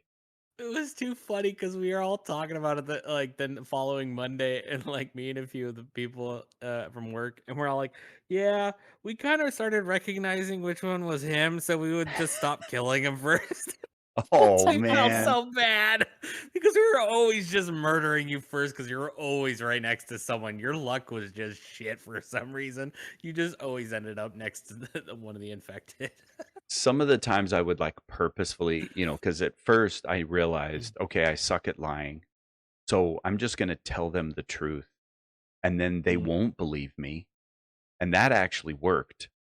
But I Yeah. still would get killed as soon as the like fighting would occur. I was just dead instantly. But there was a point where you, especially later in the game, as long as you got past the first night, you would always end up being like the final, like 2 people remaining. Yeah. So for some reason, you either died instantly or you lasted the run. There was no in between for you. Yeah. And then I've got my mainstays, Medieval Dynasty, State of Decay 2, and Sea of Thieves. That's my Sunday go-to. I love that. It opens up Medieval Dynasty, nice and casual, nice and calm. Just take care of your villagers. Every now and then go out and hunt. And then we switch to State of Decay 2, where it is just an all-out bloodbath. Zombies from all angles, because we've got all those mods turned on. Fucking chaos. Yeah, it is insane. And I got so many cool people that join in. My stream pops off. And it stays too, like most times when I stream a game or two, it'll jump up to like, maybe less than 10 viewers, and then it'll just tank right back down to like 3 or 4. And then I switch to State of Decay 2, and boom, immediately I'm in the high teens and chat's active, and it's just great. And then we try to do Sea of Thieves, but my game keeps crashing on me. Hopefully I've got that figured out. And of course, Jakie, he's hilarious as all hell when we play that game because he gets into character and he will not break. He does a really good job. I love watching Yeah. him play. Sea of Thieves is Truly, my such a favorite good of the job. series that you do. My Yeah. fucked up voice thanks you. Give us your Captain Barbosa laugh if you can. Captain Barbosa. Just laugh. Laugh like you're in Sea of Thieves. Trying to think. It's like I don't have pirates in front of me. I'm not in I character. don't. Yeah, I'm not in character. I gotta prepare. Okay, guys. No, I know I kind of threw you under the bus there. a little bit. Let's be honest. Half the shit that comes out of my mouth, I'm not paying attention to what it is. So I'm Same. just Well, know it's that the our filter's favorite there and shit. just enough. So All right, I'll find a clip of it and Well, that's probably and your better option. I'll add it to and the Flicks stream. and Joysticks listeners, if you wanna hear it, there's a little stream on Lil Fokker's channel, And Sunday evenings, you will There you go. hear it. Sea of Thieves. Twitch.tv/LolFucker. Sea of Thieves, 4 p.m. Pacific Standard Time. Be there, be square. PST, baby. Nailed it. And I got a treasure chest. And then, of course, I've had a massive boner for Microsoft Flight Simulator, but just because I love Oh, yeah, airplanes so for a much. But while now. Yeah. I won't even talk about that. I'll bring something up that I think is extremely hilarious about the way that game does the career mode. But yeah. Back When to are you Jakie. gonna start streaming Red Dead Redemption? Oh, I gotta buy it on PC is the thing. I would I love want to. that, please, and thank you. It's You one of my know, favorite games to watch you play.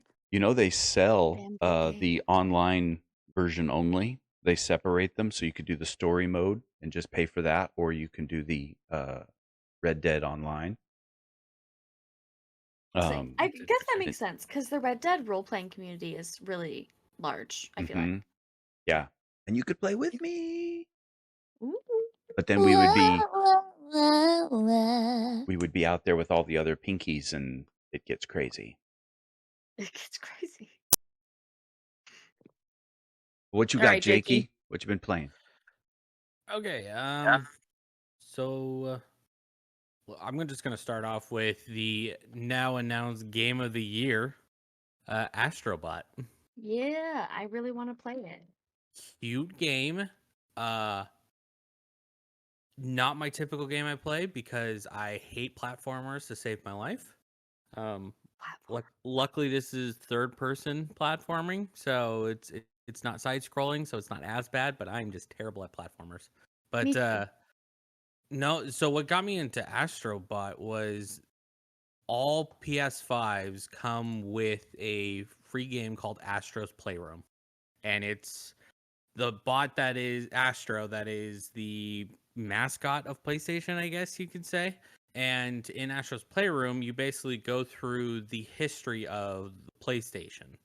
And so you're inside a PlayStation 5 and you have to go into you go into the CPU or you go into the RAM or whatever it is to go to different levels to do platforming stuff. And throughout it, you pick up collectibles. And there's 4 main stages, and they're based around the 4 consoles. That's PlayStation 1, 2, 3, and 4.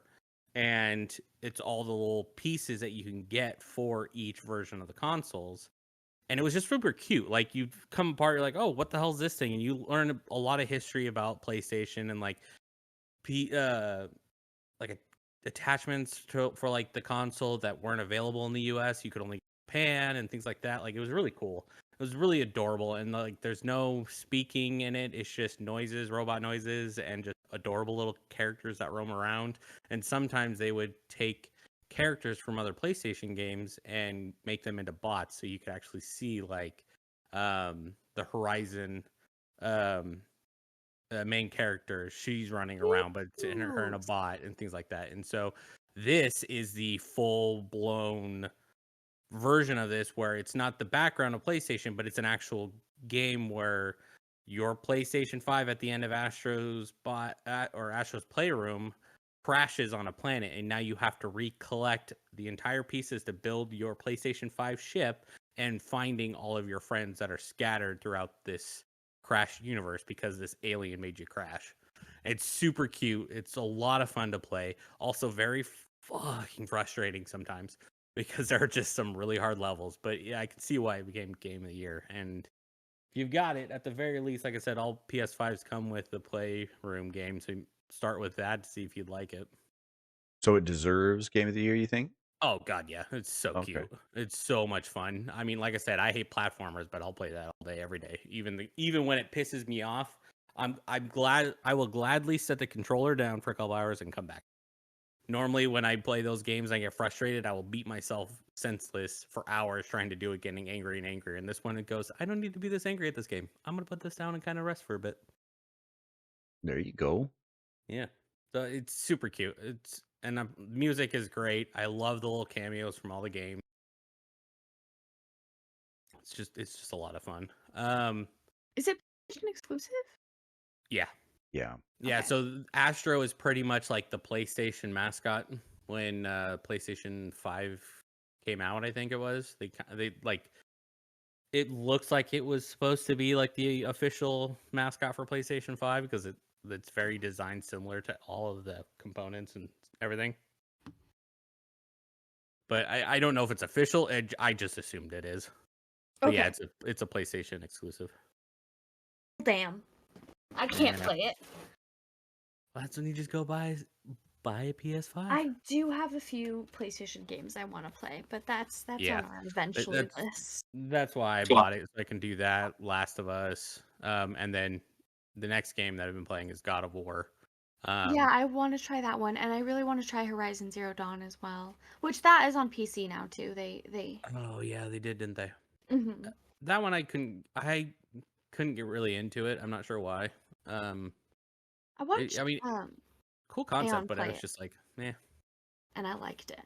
you know. But God of War. So this is the 2018 sequel because now you're going through the Norse gods. I don't know anything of the previous God of War games, but this one is just. It was one I knew I kind of wanted to play because everybody's like, "Well, it's Souls-esque, but it's nowhere near as hard," and I'm like, "And sold." Love that. Plus, I'm a huge Christopher Judge fan who voices Kratos, and I was just like, okay, this could be interesting. And there's a lot more depth to what I thought it was. For some reason, the jokes when the game came out was like, it's just him going, boy, boy, boy. And I'm thinking, oh God, this is literally going to be a game where he's yelling boy the entire fucking time and not really having much substance. But there's actually quite a bit of substance. I was surprised by that. But it's pretty fun. I'm like 4 chapters in, and there's like 15 or 16 or something like that. Ooh. Wow. But it's a pretty beefy game. I mean, for it being single player and that's all it is, there's no player or anything like that, it makes sense. So it's easily could be like a I would say probably like a 20 to 30 hour game. For me, probably longer, just because I'm neurotic and I want to try to do all the collectibles and every little nook and cranny side stuff. But And this is your Oh, first time through it? 100%er. yeah, I've never played it before. Okay. So I just got a PlayStation earlier this year, and so I'm finally going through and playing the games I haven't played because my last PlayStation was a PS2, so I haven't had anything since. And then Mass Effect on my 100th playthrough. It feels like of that, just because that is still my all-time favorite series. Just because that story is just so good. Are you starting back at the beginning? Yeah, so I have the Legendary Edition, so it gives you all 3 games, and so I just start a new character, and I always swap every time I play a new one. I always flip between male Shep and fem Shep, and right now I'm back on male Shep, and I'll play starting for the first game and I'll play all the way through. Which is kind of funny. I always try to like, oh, I should play this game and I should be bad this time. And then like 2 seconds in going, no, this just feels wrong.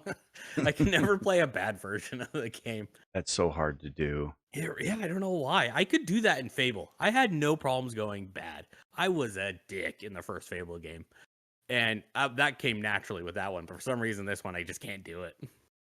Can't be mean in the video games. I was so Nah. nice in Fable. Oh no, I man. couldn't even kick the chickens. Oh shit, that was like the best part. I thought at the beginning, I'm like, oh, you just got bad points because you kicked a chicken. I'm like, all right, let's kick some more chickens. Let's do this shit. And I beat the ever living hell out of the bully at the beginning with the stick. Oh hell yeah. God. That was great. And then I'm actually finishing up the StarCraft series. I grew up playing the Blizzard RTS games when I was a kid, starting with Warcraft and then StarCraft. And I usually always play like StarCraft 1 over like once every few years just because I really like the story. And then when 2 came out, I roll into the second game. So now that pretty much every story stuff for StarCraft 2 is free, including the Nova Special Ops story, like minor story stuff, I'm finally getting a chance to play that for the first time Because like I've played the regular campaign stuff before, but the Nova Spec Ops, it's kind of interesting. It's a nice twist because Nova was supposed to be a like I think it was supposed to be a first-person shooter that Blizzard was originally trying to make, and it just never came out. So instead, they made these Spec Ops missions for it. But RTSs will always have like a nice little spot in my heart just because I grew up on them. I tried playing that game. The first one. Yeah, a friend of ours who married into Kerbeck's family. He's like adamant. He's like, you need to play this. You need to play this. You need to play this. As soon as his wife told him that I was a streamer, he was like, oh, okay, so you're doing StarCraft, right? Nope. And I don't have a soft spot in my heart for RTSs. That's fair. StarCraft is very, or I guess RTS as a whole, but StarCraft specifically is very. Everybody thinks that who's a part of the StarCraft community thinks it's so big, but in reality, it's so small.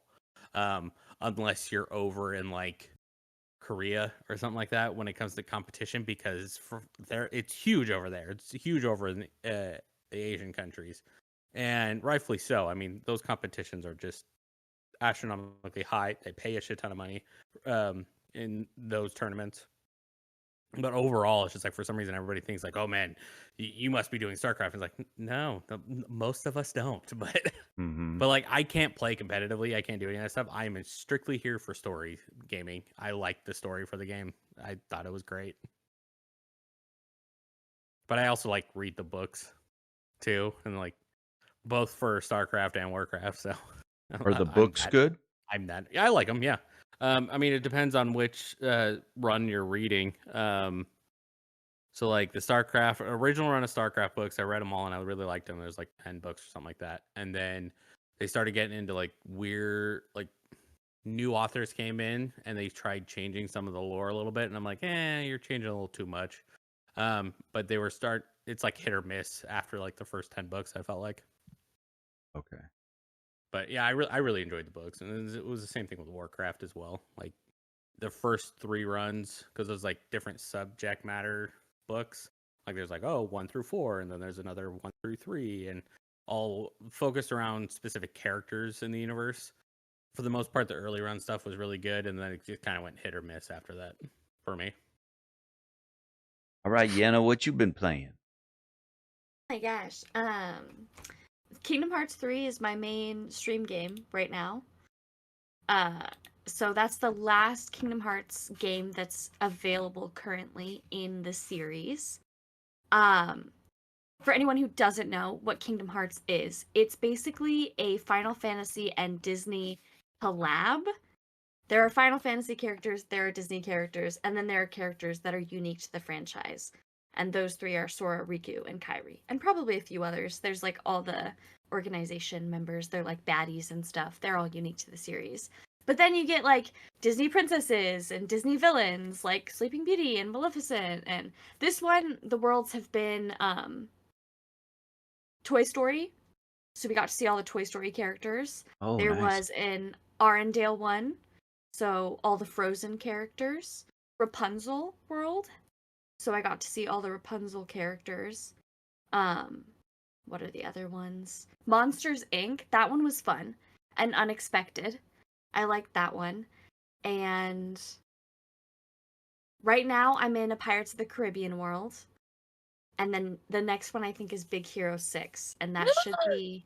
Yeah, right? I'm very excited. I love Big Hero 6. Big Hero 6 is a great movie. I forgot it was Disney. I'm not gonna lie. I thought it was a Pixar movie, and so I was shocked to see it in the game.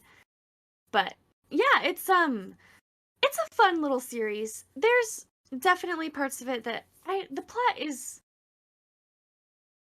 not my favorite. Like the overarching plot, it's just very convoluted for no reason other than let's make it convoluted. It feels like it doesn't. I don't know.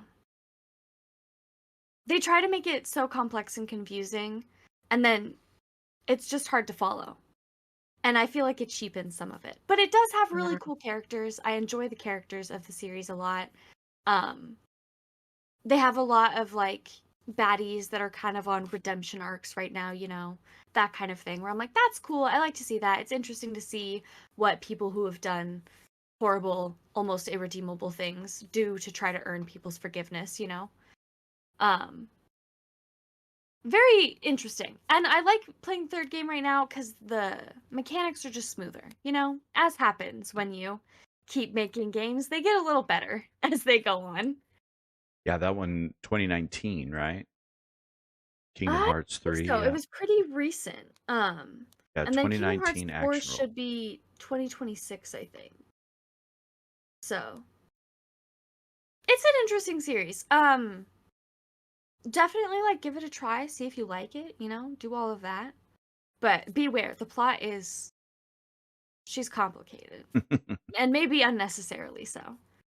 But other than that, Cult of the Lamb, fantastic game. Oh my god. I love Cult of the Lamb. You are a little lamb and you have a cult, as the title says, and you basically get to build it up. So you're doing like little civilization building, you add farms and you add like a big church and you make little houses for your people. You just upgrade as you go, and I really enjoy those games. And then you've got this kind of like dungeoneering combat on the side as well. So very fun, very well balanced, I feel like. And I super enjoy it as a streamer because I can integrate my chat with it. So people who come to my Cute. chat are able to become cult members. And then they can like type me little messages that their character will say on screen in the cult. And they get to mess with my gameplay sometimes. They can help or hinder me. They can like give me hearts, take away hearts, randomly kill a cult member, stuff like that, Oh, Very fun game. And it's got a super great aesthetic too. Highly, highly recommend. And then I've been doing 2 different Legend of Zelda games. I've been playing Tears of the Kingdom for the second time, and I've been playing Echoes of Wisdom as well, which is the first game in the installation where you actually get to play as Zelda. So fun! oh yeah, yeah, yeah. That got teased like what, last year? Yeah, I think so, at last year's Game Awards, and it came out a few months ago, like 2 or 3, I want to say. And I Okay. just got it like last week or the week before and started playing. And it's adorable. It's a really cute little game. Fun little puzzles. I like the Echo idea a lot. So basically, you copy objects and enemies in the game, and then you can like send them out Oh, yourself. cool. That's your magic. So very fun. You get to do really creative and cool problem solving with that. And just an adorable little aesthetic, honestly. Tears of the Kingdom is a fantastic game. I really, really like it. I think I enjoyed Breath of the Wild a little bit more, but I think that's just because of nostalgia factors. Breath of the Wild was like the game that got me to be like, oh, I want to be a gamer. I'm gonna get into gaming. Oh, no kidding. This was your So origin story. yeah, it pretty much was, honestly. Thank God for Breath of the Wild. Yeah, Thank God thank for Breath you. of the Wild. Because, yeah, that inspired me. I was like, oh my god, video games can be this cool? What the fuck? I'm in. I'm in. And Tears of the Kingdom is the second after Breath of the Wild. It's like the next in the installation. So it uses the same map as Breath of the Wild, but it expands it. You get the depths, and then you get stuff in the sky as well. I finally cleared out all of the depths, which was like 120 different little like light points that I had to go activate. Oh my god, it took fucking forever. But I did it. Yeah, I'm And looking at then the map and there's just like shit everywhere.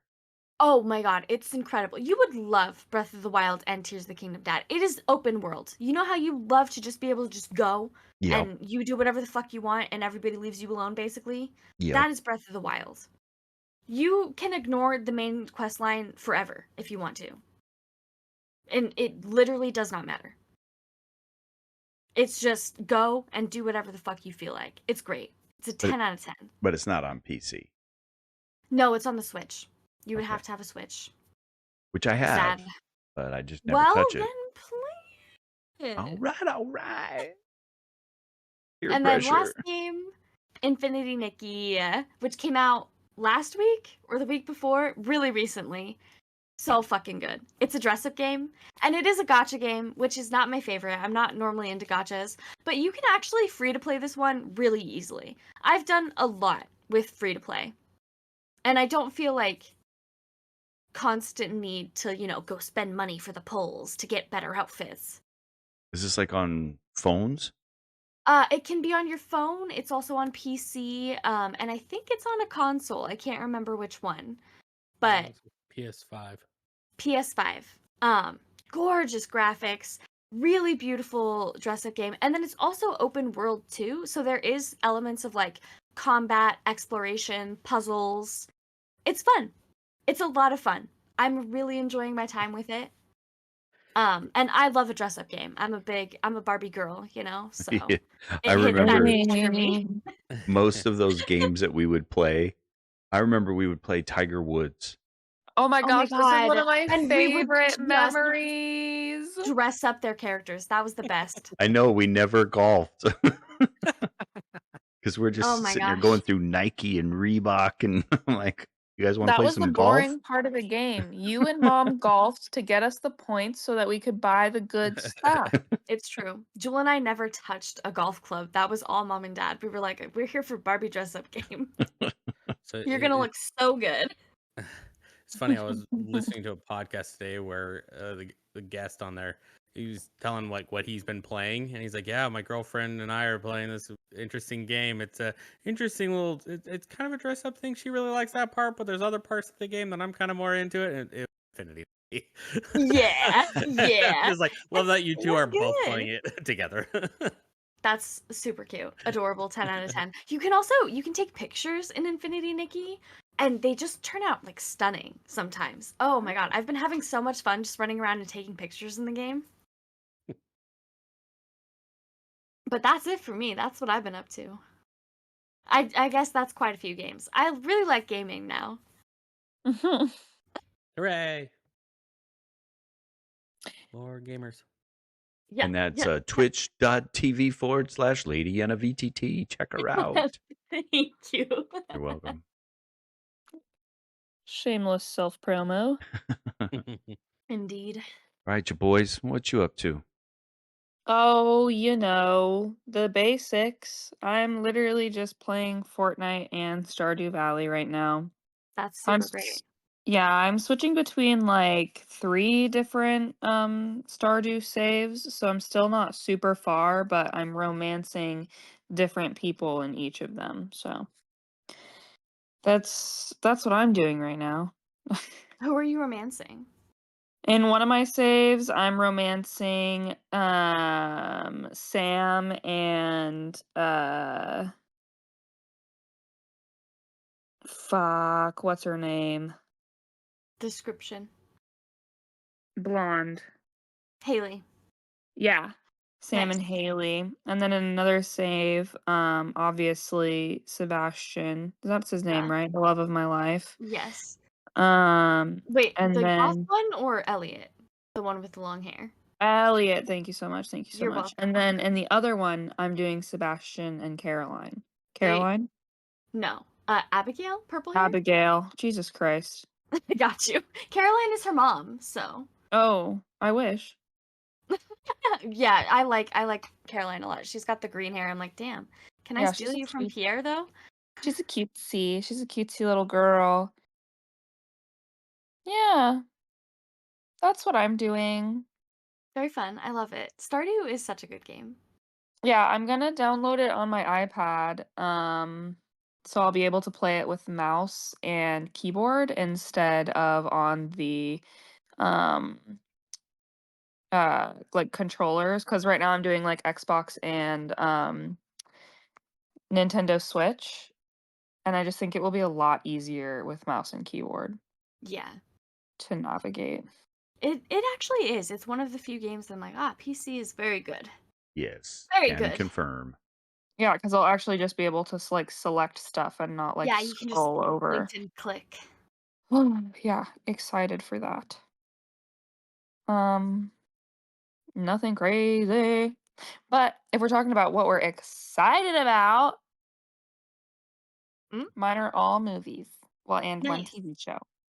But Nosferatu comes out like just before Christmas, I think, or on Christmas with Lily Rose Depp and someone else that's famous. Is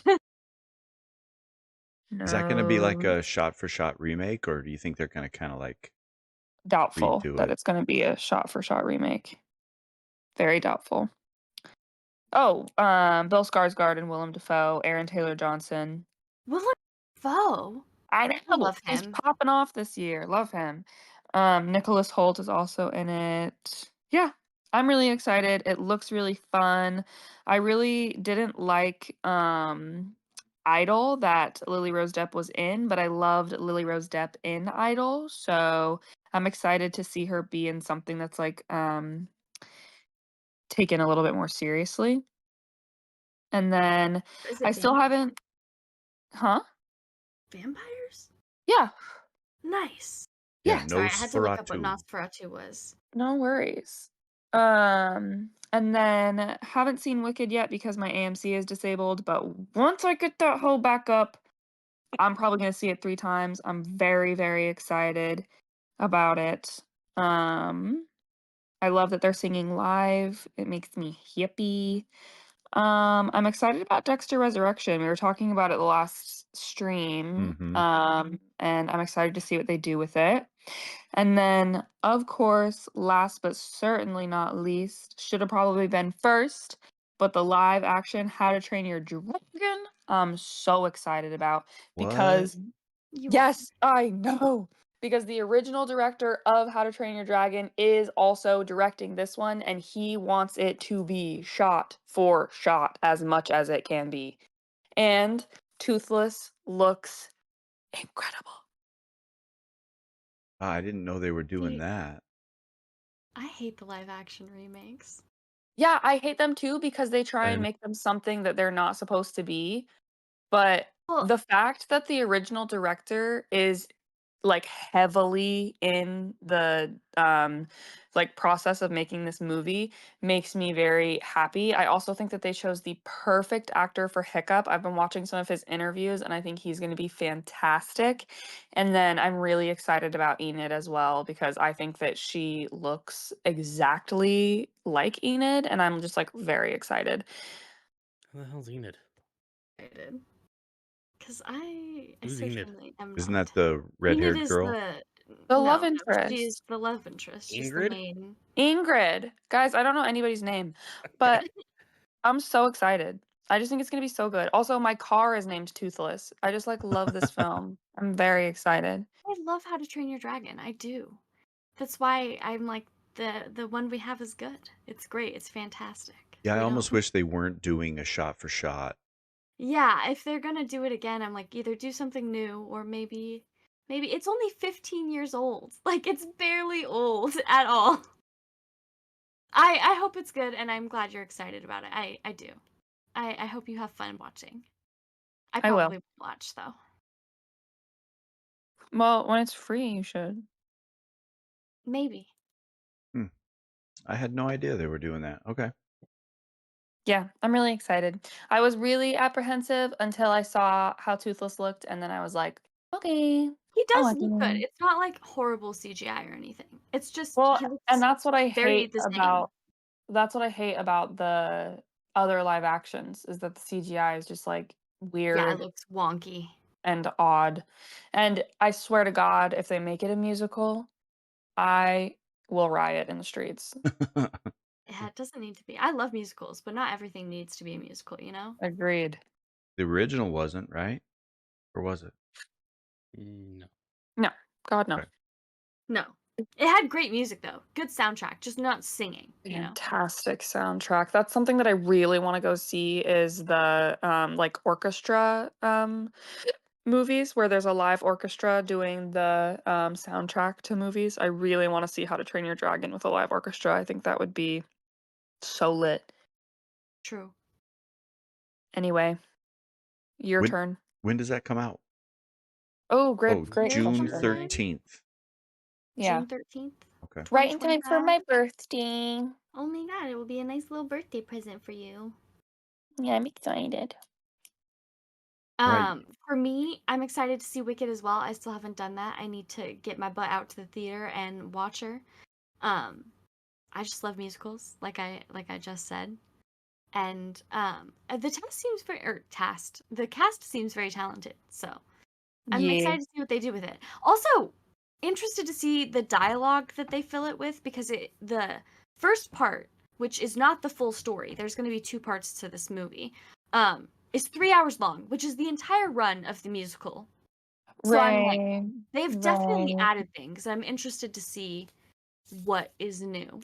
I assume it's a lot of dialogue that they've added to help appeal to people who don't like musicals as much. Well, can we also talk about the fact that movies don't need to be 3 hours long?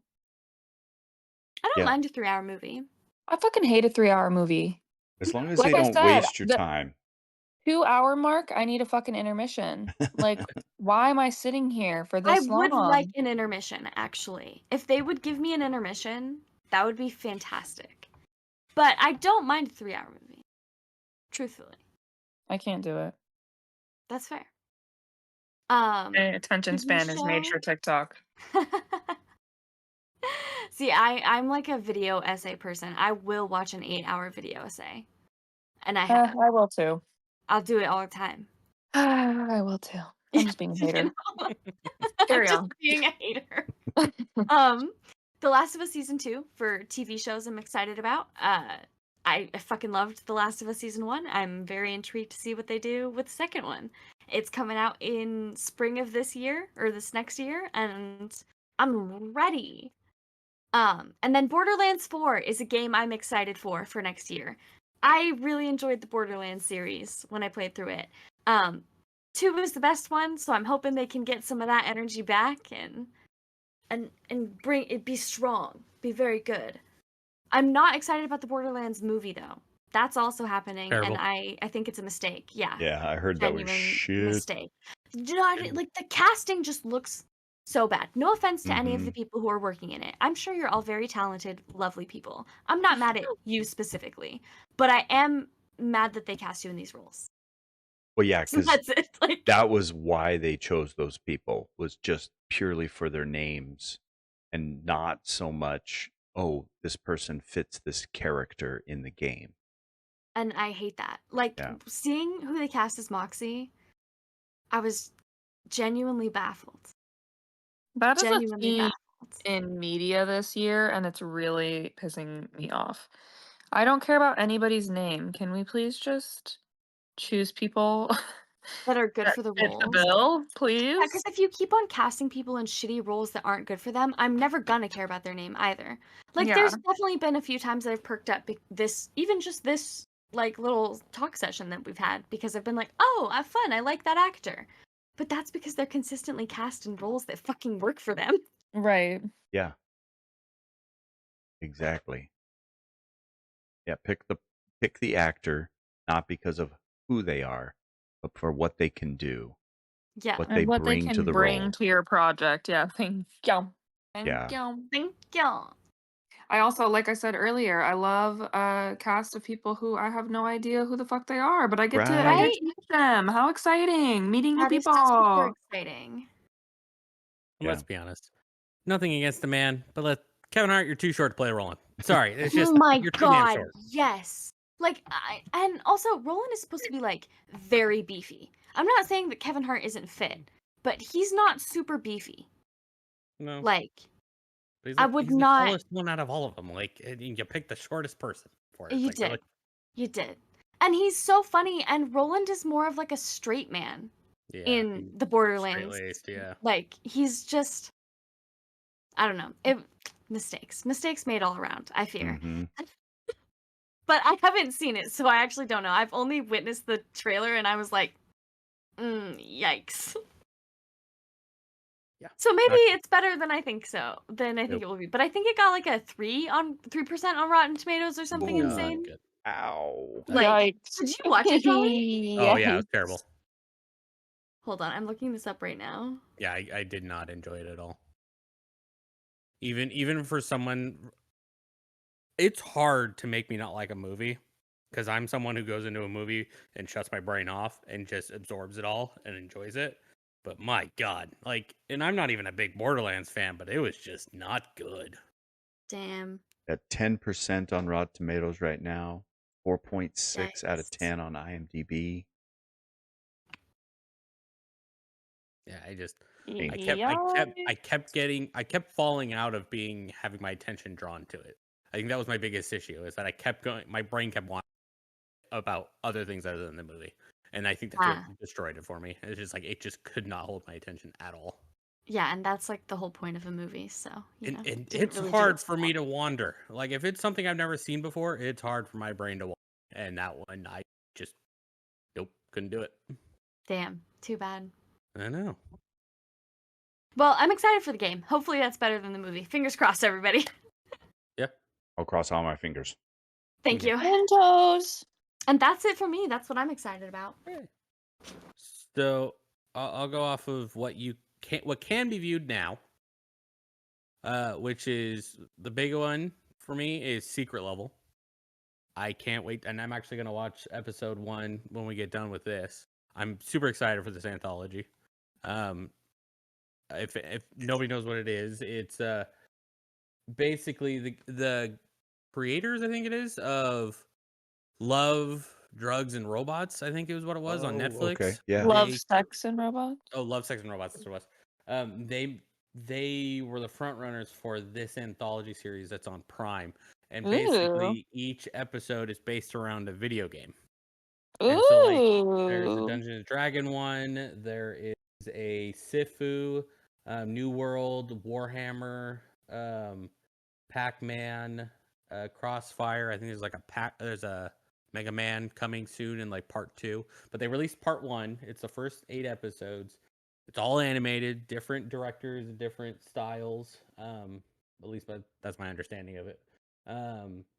Yeah, I've been wanting to see this, and people online have been last week been blowing up about the Warhammer episode, and so I'm excited to watch that one.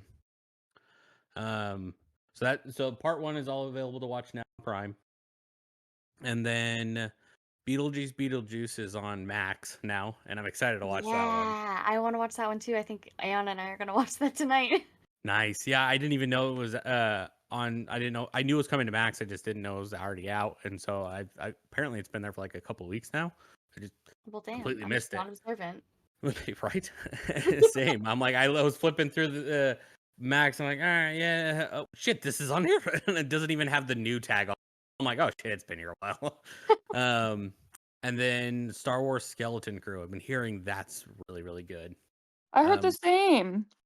Which makes I'm excited about that. Yeah, it makes me excited because there's just been so much crap in the Star Wars, to me at least. Like, there's been some good stuff, but some other stuff that's like, eh.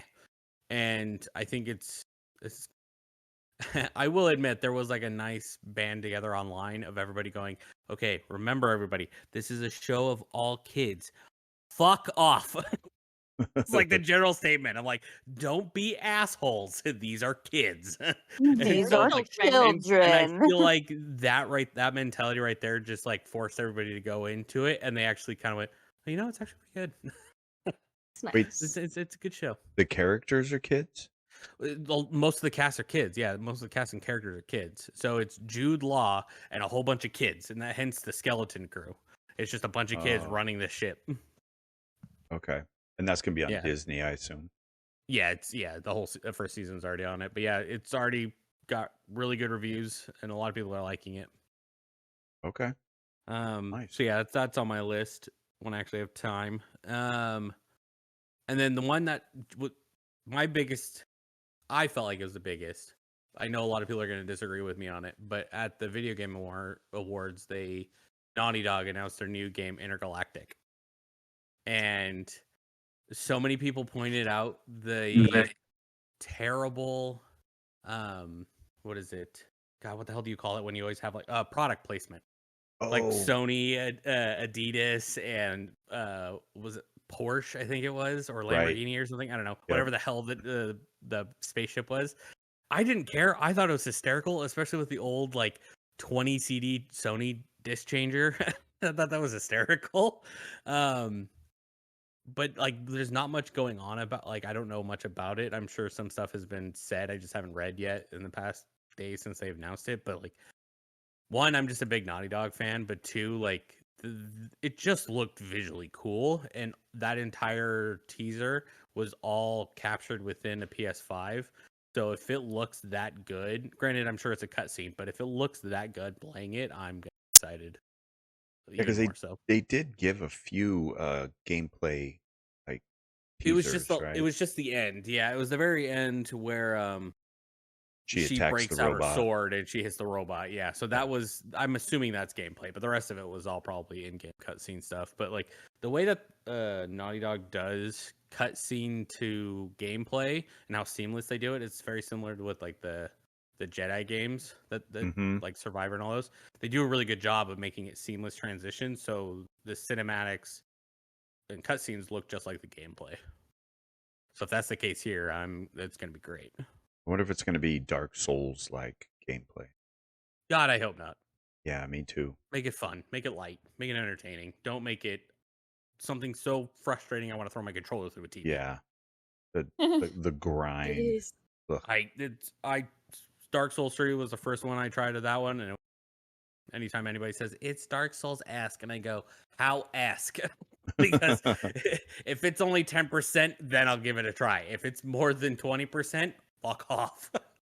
That game will piss me off. Yeah, because even those Jedi series, they kind of have that simplistic Dark Souls-esque type combat because you can end up. Yeah, and it was just the boss. Where I remember Demon Souls before Dark Souls was even a thing. Demon Souls was like that, and I was so excited because it was so dark and moody, and so I would, start playing it, and then I would notice that just your regular mob baddie would just wipe the floor with me, and it became so frustrating because then you got to reset. All of those guys are back, and you've got to wade your way through all of them again just to get to the boss, and then the boss would kill you in one hit. You're just like, oh my god, I'm done. Never mind. That's as of right now, that's what I'm looking forward to. Yeah, my list is pretty short, and it's all games. I don't really look forward when it comes to like movies and TV shows, but I like your guys's your list so far. Carebeck, she's listening through the audiobook of Wicked, and we saw it on Broadway, and so Like I'm 4 Christmases ago. We did. It was yeah, fun. definitely excited to see that. We had cheese, wine, and everything. It was great. Oh my god, we did. There was wine that literally tasted like Swiss cheese, you guys. It was It fantastic. was awesome. Me and Yenna were having a great time. I've heard about Stalker 2. I have been following the Stalker 2 rebuild for years because it was all mods that kind of kept Stalker alive through the gaming, zeitgeist. And I had always been like kind of keeping my eye on it, knowing nothing about it because, I never played the originals, but everybody talking about how immersive and deep and twisted and difficult the game is. And I'm like, ooh, that scratches my itch. So I've been thinking about grabbing that one and giving it a few playthroughs. And then, of course, Kingdom Come Deliverance 2. Although I never finished Kingdom Come Deliverance 1, and I owe it to Jakie because he talked me into playing that. And I've been playing it wrong this whole time, the original Kingdom Come Deliverance, because the combat is built with the controller in mind. Because, like your right stick, if you want to block a sword that's coming from above, you flick your stick up and he'll block it. And then when you let go of the stick, it recenters back to the middle. And then you can go down if he does an upshot at you, and it recenters back to the middle. You can go to the right or the left, depending upon how the guy is telegraphing his next attack at you. And I've been playing on the keyboard and mouse, and there is no recentering with the mouse. So I was thinking about getting back into Kingdom Come Deliverance 1, but connect my Xbox controller. And then when I'm running around the world, doing the regular gameplay stuff, I'm on keyboard and mouse. And then when someone wants to fight me, I just grab the joystick and whip their ass. Because one day, Jakie was over here, and he was like, "Hey, bring up Kingdom Come Deliverance and let me show you something real quick." And then we plugged the Xbox controller in there, and we went to one of the little guys who kind of trains you, and little swordsmiths. And I did the same combat, but with the joysticks, and I beat that guy's ass so fast. And so I've been playing it wrong this whole time. So before Kingdom Come Deliverance 2 comes out, which I think is in February, although I think their announced date has been pushed up, actually, which is strange. But I definitely want to try to get Kingdom Come Deliverance 1 completed and then stream Kingdom Come Deliverance 2. And then that way I can actually speak intelligently about what's going on as the story progresses. But it's huge on my list right now. Kingdom Come Deliverance 2.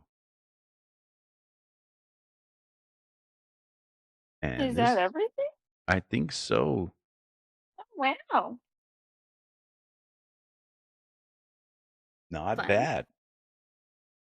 Not bad, guys. We talked We and did it. stuff. We had a conversation. Yeah, and we are just shy of 2 hours and 50 minutes. Although probably a good solid 30 minutes of that was us just like kind of chit-chatting on the side and in the beginning. And edit all of that out because I got the magic of editing at my disposal. Dick. It sounded like you said dick because you cut out a little bit. My dick Nice. disposal. No, Yenna. She just came in and went, dick. Dick almost. Okay, I wasn't the only one. Yeah, were you calling me a dick? No. I said, yeah, magic. Oh, magic. Okay. Guys are dirty-minded, thinking I'm saying dick. Naughty, naughty. I never said penis, I swear. I swear, I would never say penis. Except for right there, but Just that then. doesn't count. All right. Well, thank you everybody for listening to the first episode, but not technically the first episode of Flicks and Joysticks. Go. Fuck your. So,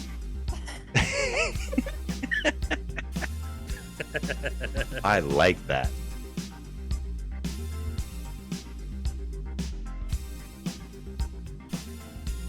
Jolly, you didn't do it.